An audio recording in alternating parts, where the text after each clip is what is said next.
जी ठीक है, तो आप स्टार्ट करते हैं। 33 जो है पार्टिसिपेंट्स हैं। तो कोर्स जो हमने स्टडी करना है उसका नाम है कंप्यूटर प्रोग्रामिंग। तो आज उसका इंट्रोडक्शन हो जाएगा कि बेसिकली इसमें कोर्स में क्या है और कैसे चलना है। तो आप सब लोग मैकेट्रॉनिक्स में हैं। तो मैकेट्रॉनिक्स में आपने लाजमी सुना होगा कि कॉम्बिनेशन ऑफ 3 डिसिप्लिन्स लाजमी सुना होगा। 1 साल हो गया, electrical, mechanical and computer science सुना होगा सबने ऑफ कोर्स। Yes sir. तो उसमें जो इलेक्ट्रिकल मैकेनिकल के कोर्सेज देखे होंगे आपने, कंप्यूटर साइंस जो पार्ट है उसका जो सबसे जो उसका स्टार्ट होना है वो बेसिकली इस कंप्यूटर प्रोग्रामिंग के कोर्स से होगा। कंप्यूटर प्रोग्रामिंग के 2 कोर्सेज हैं, computer programming 1 and computer programming 2। तो उसमें इस तरीके से इस सेमेस्टर में आप कंप्यूटर प्रोग्रामिंग 1 पढ़ रहे हैं, नेक्स्ट में कंप्यूटर प्रोग्रामिंग 2 पढ़ रहे हैं। तो उसका कनेक्शन समवट इसी तरह है जैसे आप मिड के बाद फाइनल पढ़ते हैं, यानी आप उसी चीज़ को वहीं से एग्जैक्टली कंटिन्यू करेंगे कंप्यूटर प्रोग्रामिंग 2 में। अब इसमें बात करते हैं कि कंप्यूटर प्रोग्रामिंग बेसिकली होती क्या है। आई गेस के मैक्सिमम लोगों को थोड़ा बहुत आइडिया होगा।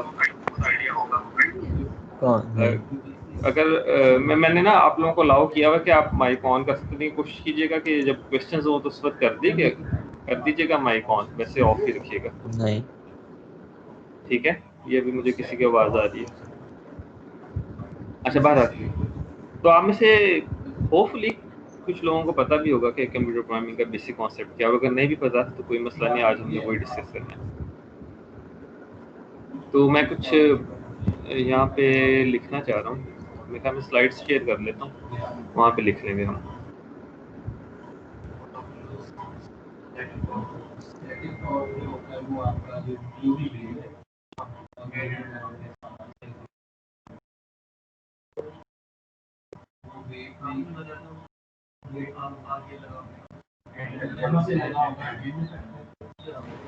सर आपने वो 4 ईमेल्स को ऐड कर दिया था टीम? जी मैंने सबको ऐड कर दिया। ये आपको नजर आ रहा है व्हाइट बोर्ड जो मैंने ओपन किया? जी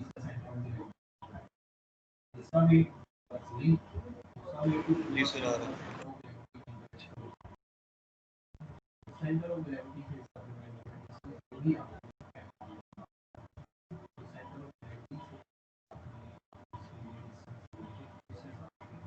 आप में से कितने लोगों ने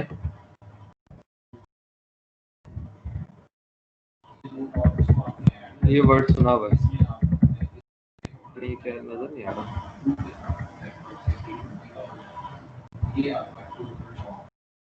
चलिए मैं फिर ऐसे करता हूँ, स्लाइड्स ओपन करता हूँ।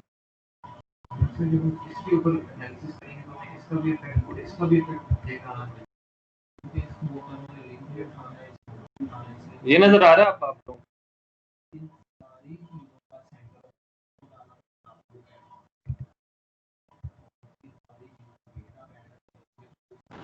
Yes sir. ठीक है, चलें।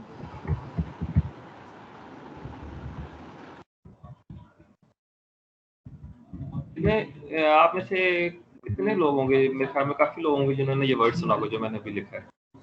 ये सुने होंगे आपने, ये टर्म आर्टिफिशियल इंटेलिजेंस, ऐसे ही है, ठीक है ना? यस। अगर आप में से कोई जस्ट इन सिंपल वर्ड्स बताना चाहे मुझे कि मैं एंड में बताता हूँ कि मैं ये चीज़ें क्यों डिस्कस करना चाह रहा हूँ कि आर्टिफिशियल इंटेलिजेंस क्या होता है। सिंपल वर्ड्स में, कोई मुझे उसकी टिपिकल डेफिनेशन नहीं चाहिए।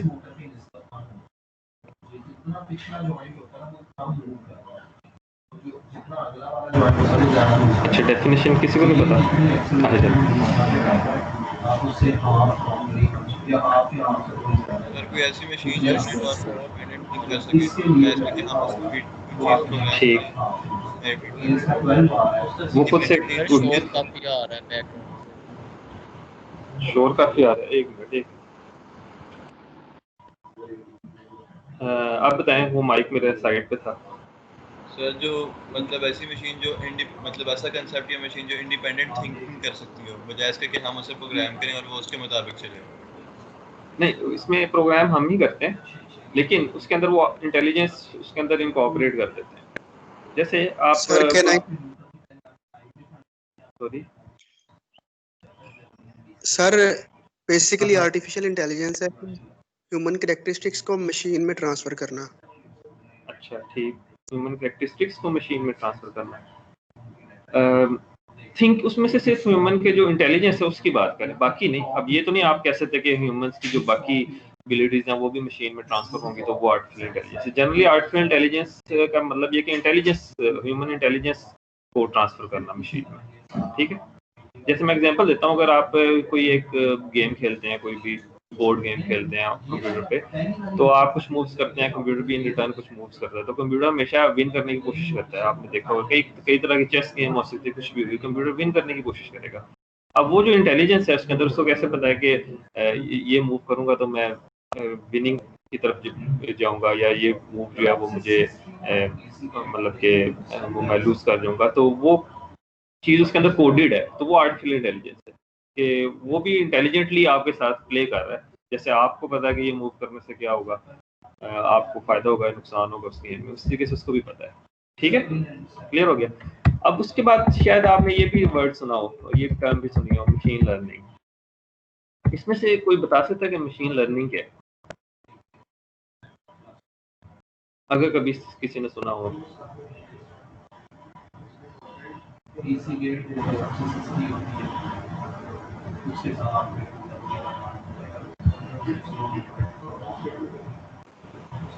आर्टिफिशियल इंटेलिजेंस की मतलब उसे अप्लाई करना कहीं पे एप्लीकेशन, आर्टिफिशियल इंटेलिजेंस को अप्लाई करना, ठीक। टर्म सुनी है वैसे मैक्सिमम लोगों ने, होते ना वो सारे इंटरेक्शन इस तरीके से पॉसिबल है। आगे चलते हैं, मतलब मैं बताता हूँ। मशीन जनरली मशीन से कंफ्यूज सेंस में ना हो कि ये कोई मैकेनिकल मशीन नहीं है। मशीन ये एक कंप्यूटेशनल मशीन है, कंप्यूटर है या कोई और इस तरीके से डिवाइस है जो कंप्यूटेशन परफॉर्म कर सकती है। तो यहाँ पे जो लर्निंग से मतलब ये है कि उसने पहले केस में जो है ना, जनरली आपने उसको बताया हुआ है कि इस तरीके से विनिंग कंडीशंस हैं, इस तरीके से आपकी लूजिंग कंडीशंस हैं, वो उस हिसाब से बिहेव कर रहा है। लर्निंग मीन्स के वो ये चीज़ भी खुद लर्न करेगा। अब मैं आपको एग्जांपल देता हूँ। मैंने टाइम्स आपने किया होगा, लाजमी ये काम किया होगा कि आप कोई गेम खेल रहे हैं, तो आप, एक तो होता है कि आप नई गेम है आपको नहीं पता, तो एक तो होता है कि आप वो सारे रूल्स पढ़ें, देखें कि इस गेम के रूल्स क्या हैं, बोर्ड गेम है फॉर एग्जांपल, किस तरह के मूवमेंट में कितना आपको पॉइंट्स मिलेंगे क्या। एक तो ये तरीका है। एक तरीका समटाइम्स लाजमी हुआ होगा हर एक के साथ कि आप रूल्स नहीं पढ़ते, आप बस गेम खेलना शुरू कर देते हैं, ठीक है। जब आप गेम खेलना शुरू करते हैं तो क्या होता है कि गेम खेलने के दौरान आपको पता चलता है, अच्छा ये मूव कर रहा हूँ तो मुझे ये एडवांटेज हो रहा है, इतने पॉइंट्स मिल रहे हैं, अगर ये मैं मूव कर रहा हूँ तो वो किल हो रहा है मेरा, या एक लाइफ जा रही है, या जैसे जो भी आपके पॉइंट्स लूज हो रहे हैं। तो ये एक लर्निंग, आप बगैर रूल्स के जस्ट आपके जो रिवॉर्ड है और जो आप लूज कर रहे हैं उसकी बेसिस पे ही आप डिसाइड करते हैं, आपके जहन में वो लर्निंग हो रही है, ट्रेनिंग हो रही है, और उस तरीके से आप थोड़ी देर में एक्सपर्ट हो जाएंगे। कुछ गेम्स खेलने के बाद, मे बी 10-15 दफ़ा गेम्स खेलने के बाद आप बगैर रूल्स पढ़े भी आप वो चीज़ सीख लें। तो मशीन लर्निंग ये कि आर्टिफिशियल इंटेलिजेंस के केस में आप समझ लें कि आपने रूल्स प्रोग्राम किए हैं उस डिवाइस के अंदर कि इस तरह होगा तो इस तरीके से आप बिहेव करना है वो आर्टिफिशियल इंटेलिजेंस है, लेकिन वो रूल्स डिफाइंड है। मशीन लर्निंग में क्या है कि वो रूल भी नहीं आपने उसको बताया, आप वो खुद लर्न कर रहे हैं मुख्तलिफ चीज़ों से, और उसके अंदर विनिंग, उसको पॉइंट्स मिल रहे हैं, उसको रिवॉर्ड्स मिल रहे हैं। रिवॉर्ड से वो क्या करेगा, उसको पता चलेगा ये मूव मेरी बेहतर मूव थी, वो उसकी मेमोरी में स्टोर होता रहेगा कि इस तरह की मूव करेंगे तो रिवॉर्ड मिलेगा, इस तरह की मूव करेंगे तो इसमें हमें पेनल्टी मिलेगी। तो इस तरीके से वो खुद से लर्न करता है। और इसमें क्या होता है, कंडीशन चेंज हो, कुछ भी हो रहा है तो वो हर दफा आपको आर्टिफिशियल इंटेलिजेंस के केस में क्या होगा, जो सिंपल है बेसिक, उसमें हर सिनेरियो चेंज होता है, आपको वो कोड करना पड़ेगा, इसके इस तरह के सिनेरियो में इस तरीके से होगा। लेकिन मशीन लर्निंग में क्या है कि जो भी चीज़ नहीं हो रही, जो भी चीज़ विनिंग लूजिंग हो रही है, उसकी बेस पे वो खुद लर्न करता रहेगा, ठीक है। इसी तरीके से आपने होपफुली डाटा साइंस का नाम भी सुना होगा। अब डाटा साइंस क्या है कि आप डाटा पे काम करते हैं। अब डाटा इस एज में कहते हैं कि data is next oil for the next century, कि जो बल्कि करंट सेंचुरी में जो नेक्स्ट ऑयल है, मतलब जिस तरीके से ऑयल एक मुल्क के लिए डिसाइड करता है कि इकोनॉमी और उसकी ग्रोथ को, उस तरीके से डाटा डिसाइड कर, हर तरफ डाटा है। आप हर वक्त मोबाइल पे जो चीज़ें कर रहे हैं डाटा के फॉर्म में, डाटा प्रोसेसिंग, ये आपने एक पूरी एक ज़्यादा फील्ड बन गई डाटा साइंस। बल्कि उससे भी आगे चलें तो बिग डाटा भी एक साइंस है, एक फील्ड अलग कि जो आप मतलब के ह्यूज लेवल ऑफ जो डाटा जिसको आप इन लो टाइम प्रोसेस करना चाह रहे हैं, तो वो एक अलग फील्ड है बिग डाटा, उसी से मिलती जुलती है। जी जी सर ये डाटा साइंस का ज़रा दोबारा बता दें। मैं कह रहा हूँ कि जी मैं ये कह रहा हूँ कि जैसे डाटा साइंस से मुराद ये है कि आपने डाटा प्रोसेसिंग करनी है।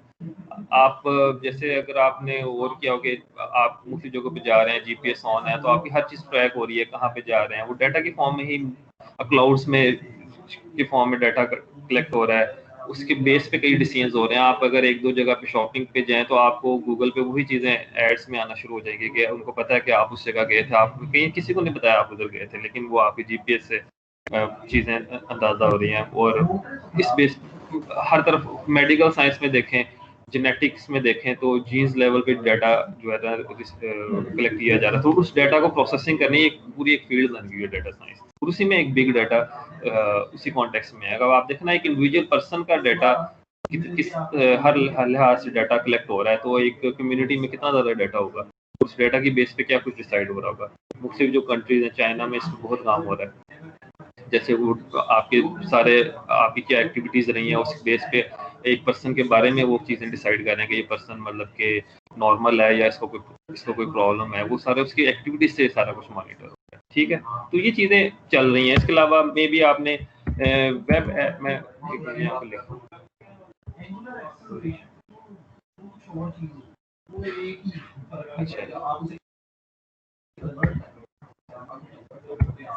थोड़ा सा लैग आ रहा है।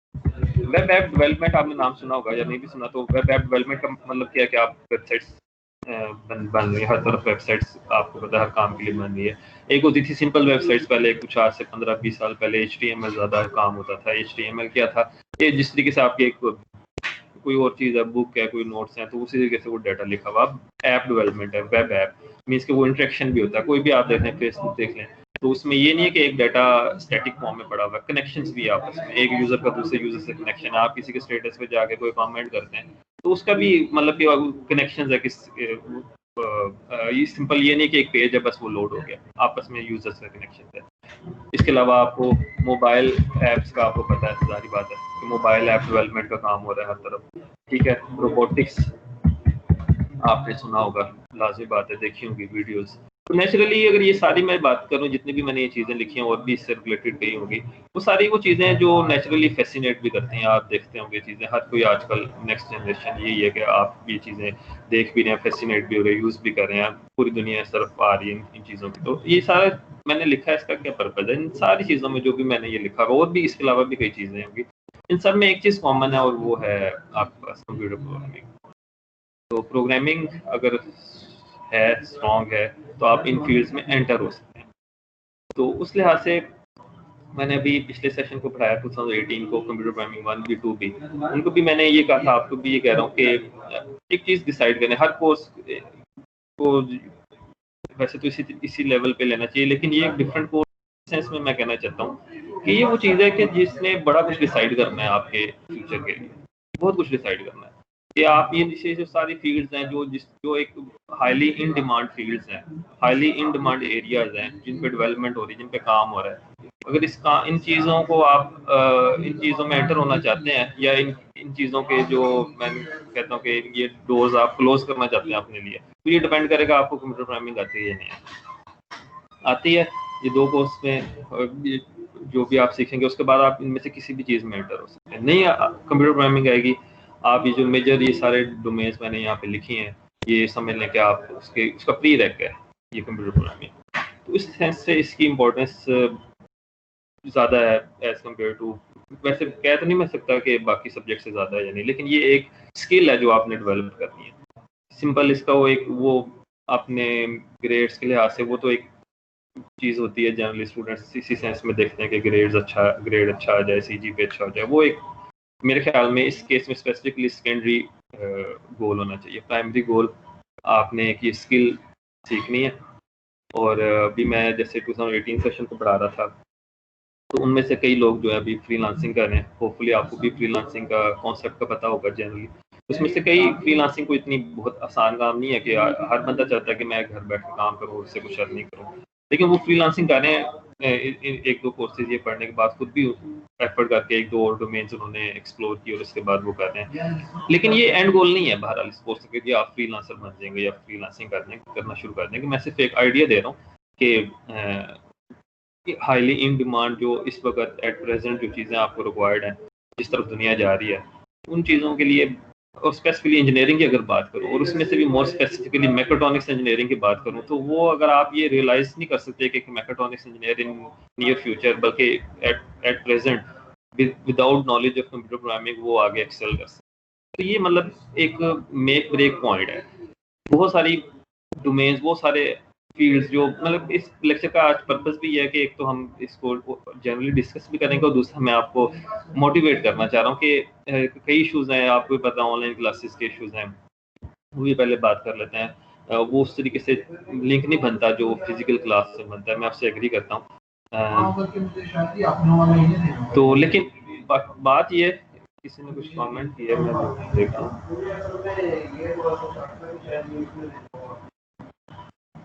कोई मसला है तो बताएं, नहीं तो मैं कंटिन्यू कर रहा हूँ। वैसे मैंने लास्ट टाइम टीम्स यूज नहीं किया। जी जी, यहाँ पे किसी ने कोई कमेंट, वॉइस क्लियर नहीं है।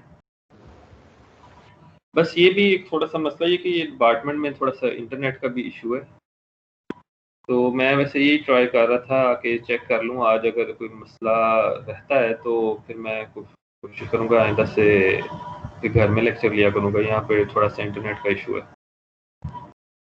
तो यही चीज़ें मैं थोड़ा सा बताना चाह रहा था आप लोगों को कि कई इश्यूज होंगे आपकी नज़र में भी कि ऑनलाइन क्लासेस के जिस तरीके से यहाँ पे हैं, और लेकिन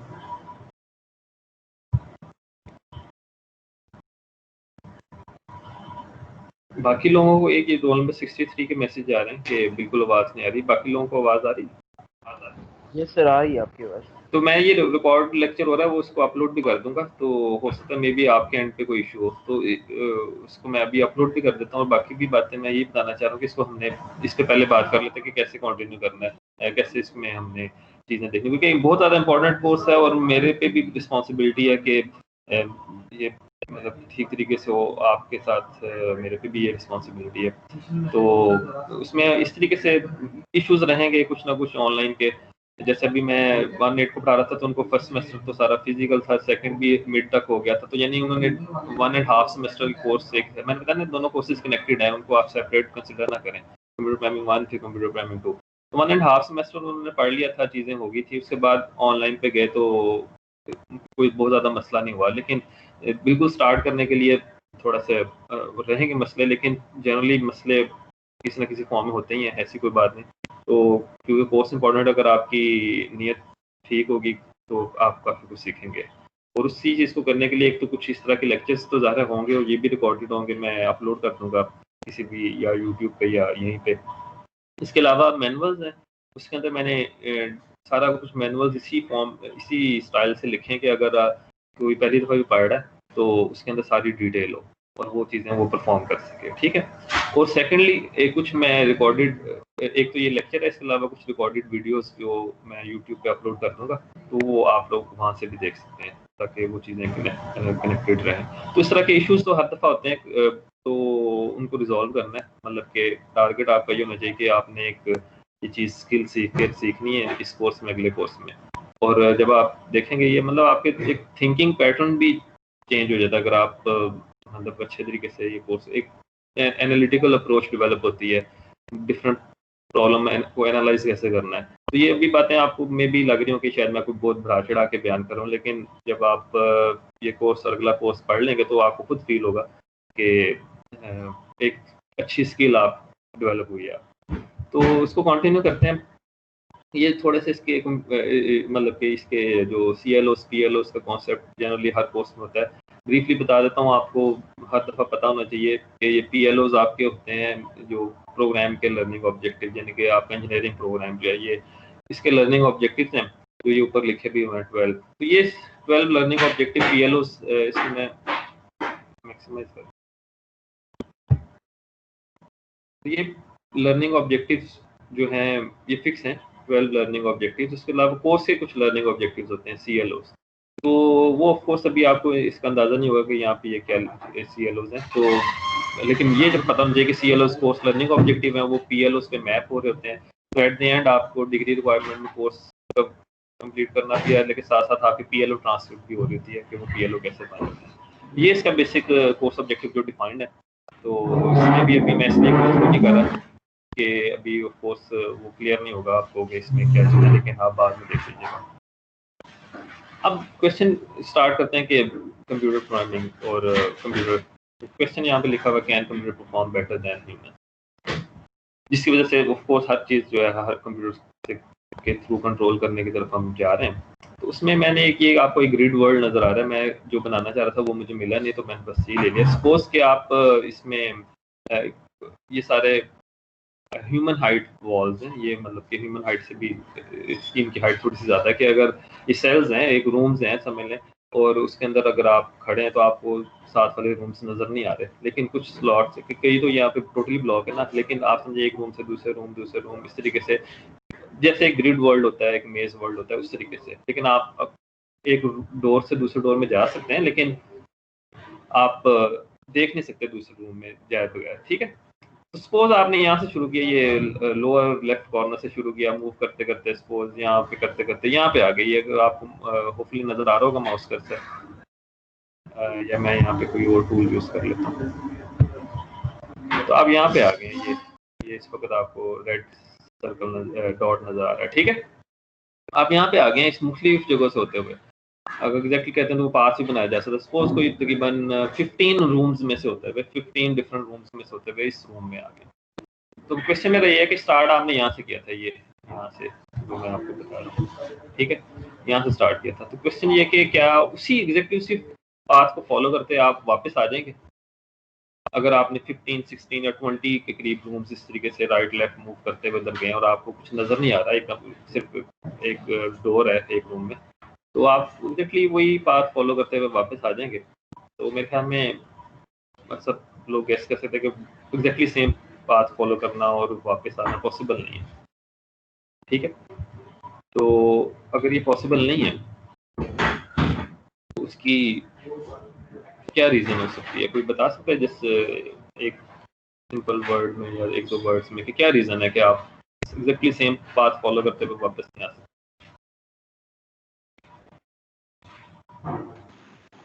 सर क्योंकि जो सराउंडिंग है वो एक जैसी है हर जगह। ठीक, सराउंडिंग एक जैसी है, लेकिन आप एक पास से गुजर के तो गए हैं ना। अगर आपको पता हो कि आप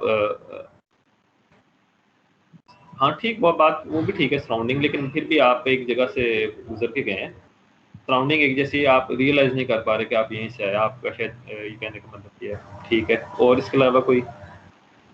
सर ब्रेन जो है वो सर बैकवर्ड प्रोसेस बड़ी मुश्किल से करता है सर। बैकवर्ड प्रोसेस मुश्किल से करेगा, और ठीक है, सही है।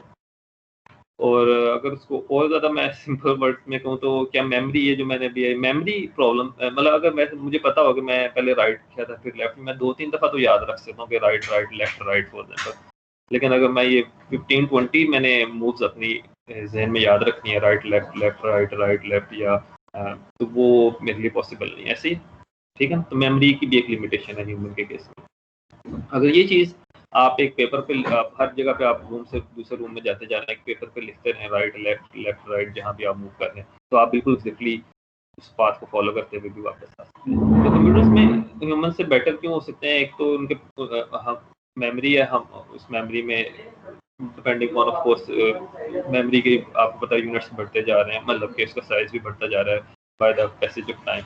तो उसमें एक तो मेमोरी है, वो चीज़ें स्टोर रहती हैं। जैसे मैं आपको कह रहा हूँ एक पेज पे लिखते रहें क्या क्या मूव किया, तो कंप्यूटर प्रोग्राम में भी ऐसे ही है कि वो चीज़ उस कंप्यूटर के अंदर सेव है कि ये स्टेप्स मूव हुए थे और उसको रिवर्स में फॉलो कर लेगा। और इसके अलावा प्रोसेसिंग भी कई केसेस में ऑफ कोर्स जो आपने अरिथमेटिक्स आप डिफरेंट कैलकुलेशंस परफॉर्म करते हैं, तो वो चीज़ें कंप्यूटर जो है वो क्विकली कर सकता है, तो इसलिए वो बेटर हो जाएंगे। बेसिकली कंप्यूटर ऑर्गेनाइजेशन में लिखे कि कंप्यूटर में जनरली आप सबको यहाँ पे पता होगा कि हार्डवेयर होता है, सॉफ्टवेयर होता है। अच्छा, यहाँ पे मैं 1 मिनट के लिए स्टॉप करके ना एक चीज़ सिर्फ डिस्कस करना चाह रहा हूँ, वो ये थी कि आप में से कई लोग ऐसे होंगे जिनको थोड़ा बहुत प्रोग्रामिंग का पता भी होगा, कई ऑनलाइन कोर्सेज कर भी रहे होंगे, ये भी मुझे पता भी है। कई ऐसे भी होंगे जिन लोगों ने अभी तक कोई कोर्स नहीं किया, कुछ नहीं पता, बेसिक्स भी नहीं पता। तो यहाँ पे मैं ये कहना चाहूँगा कि कोर्स आपका डिज़ाइन इस तरीके से है जी, कुछ किसी का माइक ऑन है, अच्छा। कोर्स आपका डिज़ाइन इस तरीके से है कि अगर आपको बिल्कुल भी नहीं पता तो फिर भी उस लिहाज से वरी करने की ज़रूरत नहीं है। आपको बिल्कुल ज़ीरो से ही स्टार्ट कोर्स कर रहा है, आपको इस तरीके से डिज़ाइन है, उसी तरीके से इसके कंटेंट्स हैं। लेकिन ऑफ कोर्स आपको एफर्ट रिक्वायर्ड है। आप में से कई लोगों को चीज़ें पता होंगी, जिस तरीके से जो भी आ रहे हैं हार्डवेयर की डिटेल्स भी पता होंगी, मुख्तलिफ सॉफ्टवेयर भी यूज़ किए होंगे। कई ऐसे होंगे जिन्होंने कभी शायद में भी कोई सॉफ्टवेयर यूज़ ना किया हो। तो उन लोगों के लिए भी जिन लोगों ने कभी कुछ काम नहीं किया कंप्यूटर प्रोग्रामिंग का, या जनरल उनको समझते हैं कि उनको नो हाउ कम है, उनके लिए मैं स्पेशली ये कह रहा हूँ कि उनके लिए भी इस लिहाज से वरी करने की ज़रूरत नहीं है, लेकिन एफर्ट ऑफ कोर्स करनी पड़ेगी। ये कोर्स थोड़ा सा और बता दूं कि जैसे 2011 में मैंने पहली दफ़ा पढ़ाया था, तो उस वक्त 2011 आज से 9-10 साल पहले की बात है। तो उस वक्त जब स्टूडेंट्स थे तो उस वक्त एक चीज़ थी कि मोबाइल भी इस तरीके से एंड्रॉयड कॉमन नहीं थे, कंप्यूटर्स कॉमन नहीं थे। वो लोग जैसे स्पेसिफिकली कुछ रिमोट एरिया से आ रहे हैं, वो बेचारे बहुत परेशान होते थे, लेकिन उनमें वो लोग भी बहुत ज़्यादा एक्सेल कर जाते हैं। एफर्ट करें, कोई मसला नहीं, क्योंकि कोर्स उससे इस बात से परेशान होने की ज़रूरत नहीं कि आपके साथ कई लोगों को आता होगा कुछ, कोई ऐसा मसला नहीं है। तो आज 2020 में मैक्सिमम लोगों को फिर भी बेहतर, आज से 10 साल पहले जो सिचुएशन थी उससे बहुत बेहतर है, सीधी सी बात है। लोगों को ज़्यादा फिर भी कुछ सॉफ्टवेयर यूज़ किए होते हैं। तो बस फाइनल बात यही मैं कहना चाह रहा हूँ कि जिन लोगों को कुछ भी नहीं समझते हैं कि कंप्यूटर पे कभी कुछ नहीं किया, तो उनको भी इस सेंस में वरी करने की ज़रूरत नहीं। कोर्स बिल्कुल ज़ीरो से स्टार्ट होगा, बिल्कुल बेसिक से स्टार्ट होगा, लेकिन ऑफ कोर्स एफर्ट हर एक को, जिसको बहुत कुछ आता है उसको भी एफर्ट करने की ज़रूरत है। जिसको ज़ीरो लेवल समझता है अपने आप को, उसको भी एफर्ट करने की ज़रूरत है। चलें, तो बहरहाल एक कंप्यूटर में एक हार्डवेयर होता है, एक सॉफ्टवेयर, जो मेजर आप कंप्यूटर के ऑर्गेनाइजेशन करते हैं। हार्डवेयर में भी आपको थोड़ा बहुत हर एक को कुछ ना कुछ पता होगा कि प्रोसेसर है, अंदर हार्ड डिस्क है, और रैम है, रोम है, मेमोरी है, पता होगा। और दूसरा होता है सॉफ्टवेयर में आप एक बात करते हैं तो एक ऑपरेटिंग सिस्टम सबको होपफुली पता होगा, जैसे विंडोज़ जो आप इंस्टॉल करते हैं वो ऑपरेटिंग सिस्टम है। इसके अलावा भी कई ऑपरेटिंग सिस्टम्स होते हैं, मे बी आप लोगों ने नाम सुने हो। और इसके अलावा कई दूसरे प्रोग्राम्स हैं जो आप इंस्टॉल कर रहे होते हैं अपने कंप्यूटर पे, वो डिफरेंट, जो आपने कैड के लिए कोई सॉफ्टवेयर इंस्टॉल किया होगा, ऑफिस इंस्टॉल किया, ये सारे डिफरेंट प्रोग्राम्स हैं जो ऑपरेटिंग सिस्टम से हट के हैं, जो आप इंस्टॉल कर रहे हैं। अब हार्डवेयर में क्या होता है, जो फिजिकल कंपोनेंट्स आपके कंप्यूटर में लगे हुए हैं वो उसका हार्डवेयर है। उस हार्डवेयर में अगर बात करें ना, तो मेजरली 3 यूनिट्स होते हैं जो मिलके एक कंप्यूटर को, जिसे आप कह सकते हैं कि ये इम्पोर्टेंट, मतलब ज़रूरी कंपोनेंट्स हैं। एक मिनट, मैं कोई ना पॉइंटर ढूंढना चाह रहा हूँ इसमें।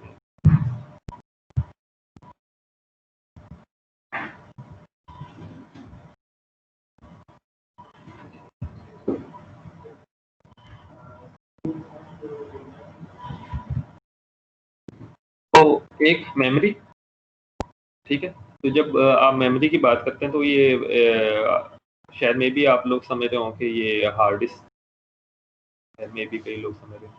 तो मेमोरी जो बेसिकली कंप्यूटर की वो उससे मुराद है रैम।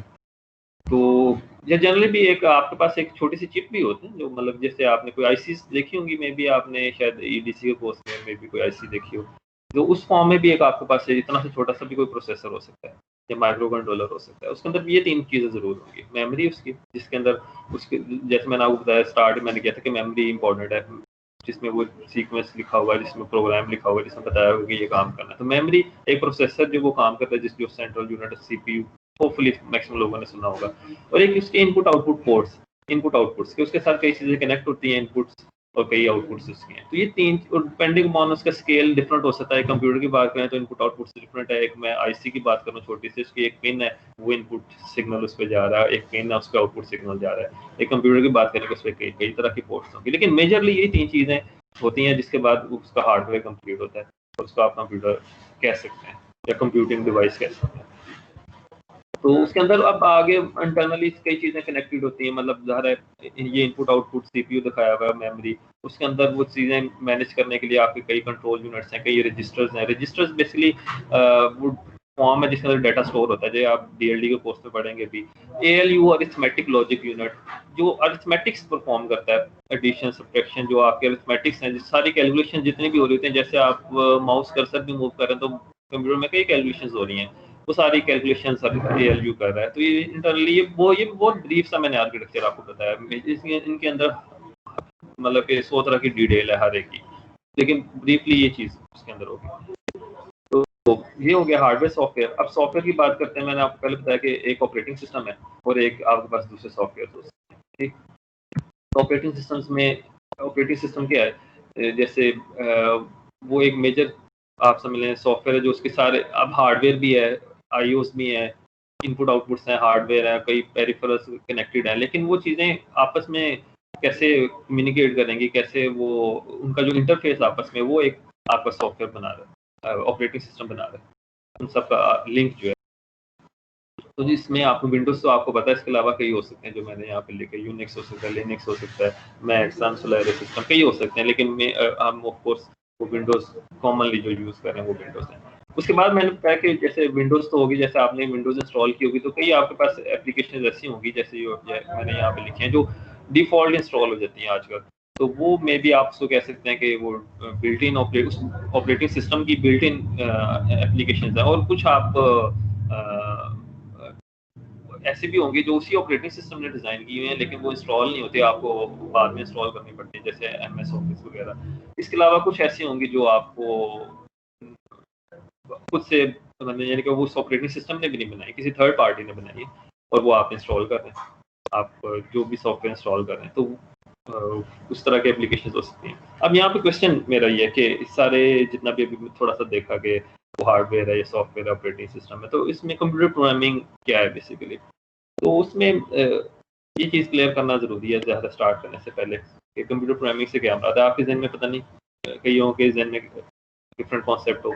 तो कंप्यूटर यूज़ करना एक होता है, जैसे आप कंप्यूटर यूज़ कर रहे हैं, जो एक्सेल बड़ा अच्छा आता है, ऑफिस बड़ा अच्छा आता है, उस पर आपका बड़ा अच्छा एक्सपीरियंस है, एक दो और ऑटो कैड आपको आता है, ऑटो कैड पे आप बड़ी अच्छी डिज़ाइन कर लेते हैं, तो क्या ये कंप्यूटर प्रोग्रामिंग है? क्वेश्चन ये है। तो ये कंप्यूटर प्रोग्रामिंग नहीं है, ठीक है। ये आप एक सॉफ्टवेयर को यूज़ कर रहे हैं। कंप्यूटर प्रोग्रामिंग ये होगा कि आपने एक सॉफ्टवेयर, एक एप्लीकेशन डेवलप करनी है, एक न्यू एप्लीकेशन डेवलप करनी है, ये कंप्यूटर प्रोग्रामिंग होगा।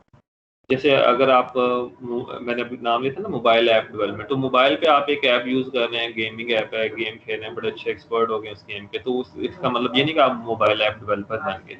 आप एक बस एक आम यूज़र हैं, जो आप यूज़र हैं, ठीक है। आप और दूसरे केस में मोबाइल ऐप डेवलपर में आप डेवलपर हैं, आप डेवलप कर रहे हैं एक एप्लीकेशन। इसलिए से कंप्यूटर प्रोग्रामिंग क्या है कि आप डेवलपर हैं, आपने एक नई एप्लीकेशन, एक नया सॉफ्टवेयर डेवलप करना है।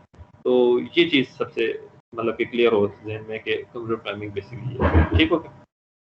Computer programming is development of new applications according to your needs and requirements. अब उसमें कंप्यूटर प्रोग्राम क्या होता है जनरली, कंप्यूटर प्रोग्राम को कैसे डिफाइन करें। So it's a sequence of statements written to instruct the computer. अब कंप्यूटर को जैसे मैंने बताया कि उसके अंदर बहुत ज़्यादा मेमोरी हो, आपके पास एक कंप्यूटर पड़ा हुआ है, बहुत मेमोरी है, उसके अंदर बहुत अच्छा प्रोसेसर लगा हुआ है, लेकिन उसने काम क्या करना है वो आपने करवाना है। तो जो मुख्तलिफ एप्लीकेशन है वो किस तरह इंटेलिजेंटली उससे काम करवा रही हैं, वो उसकी परफॉर्मेंस। अदरवाइज वो बहुत अच्छा मतलब कि हाई स्पीड प्रोसेसर है, उसमें इंटेलिजेंट है, बेटर देन ह्यूमन है, लेकिन वो ह्यूमन है जो उसके अंदर प्रोग्राम लिखेगा तो वो उसकी उस एफिशिएंसी को, उस एबिलिटी को यूज़ कर सकता है। तो प्रोग्राम क्या है कि बेसिकली सीक्वेंस ऑफ स्टेटमेंट्स हैं जो आप लिखते हैं कि ये एक्शन परफॉर्म करना है, ये एक्शन परफॉर्म करना है, ये चीज़ एग्जीक्यूट करनी है। तो वो जो सीक्वेंस है वो आपका कंप्यूटर प्रोग्राम है इन सिंपल वर्ड्स, ठीक। अब बात करते हैं, एक एग्जांपल मैंने यहाँ पे दी थी EDC की। यहाँ पे ये एक BJT का सर्किट है, वोल्टेज डिवाइडर, जिसमें आप क्यू पॉइंट निकाल दें, आपने EDC पढ़ा है। फॉर एग्जांपल ये एक LDR लगा हुआ है, यहाँ पे ये आपको नजर आ रहा होगा, R1 की जगह LDR है। अब LDR क्या है कि LDR आपको पता है लाइट के रिस्पेक्ट से उसकी रेजिस्टेंस कम ज़्यादा होगी। अब अगर यहाँ पे क्यू पॉइंट निकालना तो उसके काफ़ी लेंथी फॉर्मूला था। अगर ये वोल्टेज डिवाइडर रूल ये इस पर्टिकुलर कॉन्फ़िगरेशन की बात करें तो इसमें R थेवेनिन, E थेवेनिन, फिर ये इतना लेंथी फॉर्मूला IB, फिर आप VC निकाल के तो आपके पास क्यू पॉइंट आता है, ठीक है। अब क्वेश्चन ये है कि आपको अगर मैं ये कहूँ कि ये R1 क्योंकि ये LDR है, तो उसकी रेजिस्टेंस फॉर एग्जांपल 5K हो सकती है, 10K हो सकती है, 15K, तो यहाँ पे मैंने लिखी हुई है मे बी 20K हो सकती है। इसी तरीके से चलते हैं 25, 30, 35 और 50K, तो ये काफ़ी वैल्यूज बन जाती हैं। लाइक कोई कितनी बन जाएंगी, 10 के करीब बन जाएंगी वैल्यूज। हर एक के अगेंस्ट मैं चाहता हूँ कि मुझे क्यू पॉइंट पता हो, ठीक है। फॉर्मूलाज आपके पास है, तो क्या करेंगे, आप एक पेपर पकड़ेंगे, पहले R1 5K लेंगे, ये सारी कैलकुलेशंस करेंगे, ठीक है, और क्यू पॉइंट निकालेंगे। फिर R1 10K लेंगे, ये सारी कैलकुलेशंस करेंगे, क्यू पॉइंट निकालेंगे। इस तरीके से करते 50 के 10 वैल्यूज आप 10 दफ़ा ये सारी कैलकुलेशन करेंगे। कंप्यूटर प्रोग्राम कैसे हेल्प कर सकता है, ये कंप्यूटर प्रोग्राम में आप ये चीज़ें फिल इन कर देंगे कि ये रूल है, ये तरीका है, इस तरीके से कैलकुलेट करना, और वहाँ पे R1 5 करेंगे और आंसर आपके पास आ जाएगा। R1 10 करेंगे तो आपके पास आंसर। तो इस तरीके से एक सिंपल मैं एग्जांपल देना चाहिए कि जो आपने भी डेली लाइफ में मतलब कोई चीज़ इस तरह की आपको पता है, रूल पता है, लेकिन कंप्यूटेशंस जो हैं वो टफ हैं, आपको टाइम लगता है, वो आप कंप्यूटर से कर पाते हैं, ठीक है। अब कुछ एक दो ये कोट्स लिखी हुई हैं जनरली के आपको थोड़ा सा समझाने के लिए कि जैसे ये बिल गेट्स की कोटेशन है, बिल गेट्स की सेइंग है जो भी कि learning to write program stretches your mind and helps you think better, ठीक। तो वो मैंने आपको पहले भी बता दिया कि आपकी थिंकिंग एबिलिटी इंप्रूव होगी अगर ये तरीके से आप करेंगे। ये Steve Job, everybody in this country should learn to program a computer because it teaches you how to think, ठीक है। स्टीफन हॉकिंग, इसके ये आप देख लें, बाद में पढ़ लेंगे। Whether you want to uncover the secrets of universe or just want to pursue a career in 21st century, basic computer programming is an essential skill to learn. Mark Zuckerberg, ये आप फेसबुक ओनर, वो आप देखें, my number 1 piece of advice is you should learn how to program. ये भी इसने कहा कि इन 15 ईयर, अब ये वैसे पता नहीं कब का है, लेकिन in 15 years we will be teaching programming just like reading and writing. अब ये बात मैंने वैसे तो 2011 का मैं हर दफ़ा कहता हूँ कि मुझे थोड़ा सा, ये किसी का माइक ऑन है अगर काइंडली वो ऑफ कर दें, तो मुझे उस वक्त भी मैंने क्लास में कहा था, उसके बाद भी कहता हूँ कि पता नहीं हम लैग कर रहे हैं कि ये तो वो स्किल है जो अब तक इंजीनियरिंग के लिए तो इतनी इम्पोर्टेंट है कि उसका बेसिक प्री रैक होना चाहिए कि इंजीनियरिंग में एंटर होने के लिए।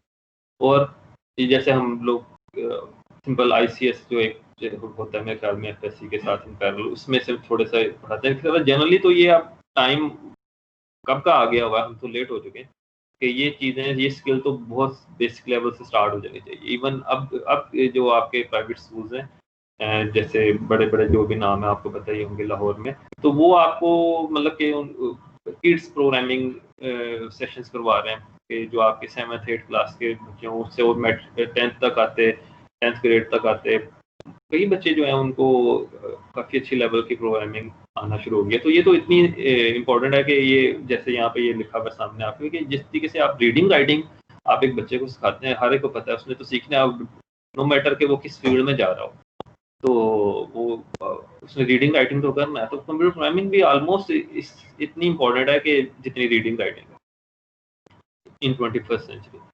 और इंजीनियरिंग की बात करूँ, स्पेसिफिकली मैकाट्रॉनिक्स इंजीनियरिंग की बात करूँ, तो मतलब इसके बगैर मेरी नज़र में तो सर्वाइवल ही नहीं है। और करंटली आप देखें जो सिनेरियोस चल रहे हैं, जिस तरीके से मार्केट के भी कुछ ये आपको पता के और सिचुएशन में जिस लॉकडाउन और हर तरफ लोग जो हैं डिजिटल डोमेन में जा रहे हैं, तो आपके लिए बहुत ज़्यादा ज़रूरी है कि आप इस चीज़ को रियलाइज़ करें। ये अभी टाइम है, ये बाद में आप सोचेंगे ना, अभी ये देखें आपके लिए बड़ा आसान है, ऑनलाइन में कोई भी असाइनमेंट हो, कुछ भी हो, पकड़ें किसी से और सबमिट, फुल नंबर लें, अच्छा GPA लें, बड़ा आसान है। लेकिन मैं आपको सिंपल बीइंग मोर एक्सपीरियंस्ड आपको बता रहा हूँ, मेरी ऑफ कोर्स मैं आपसे ज़्यादा एक्सपीरियंस हूँ, तो उस हिसाब से मैं बता रहा हूँ कि इस टाइम को यूटिलाइज़ करें।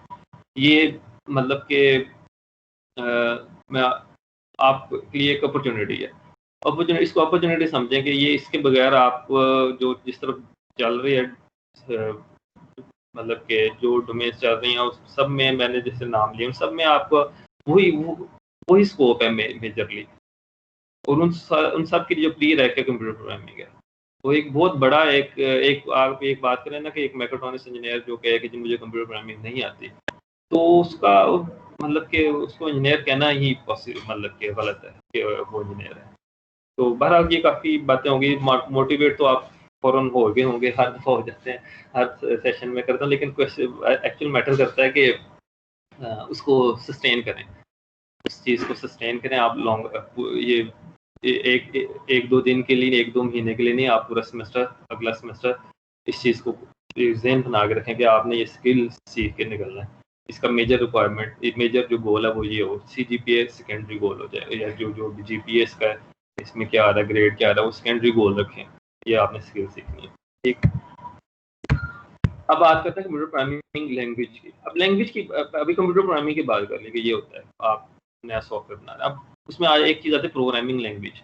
अब प्रोग्रामिंग लैंग्वेज क्या है कि आप जब कंप्यूटर प्रोग्राम में, जैसे मैंने लिखा कि वो सीक्वेंस ऑफ इंस्ट्रक्शंस है, तो वो इंस्ट्रक्शंस क्या लिखनी है, आपने उर्दू में लिखनी है, इंग्लिश में लिखनी है, क्या किस फॉर्म में लिखनी है, किस तरह लिखनी है, तो वो एक लैंग्वेज है जो कंप्यूटर अंडरस्टैंड करेगा, उस लैंग्वेज में लिखनी है आपने। और वो कौन सी लैंग्वेज अंडरस्टैंड कर सकता है, उसके अंदर कई टाइप्स हैं, तो उस लिहाज से उसको हम कंप्यूटर प्रोग्रामिंग लैंग्वेज कहते हैं।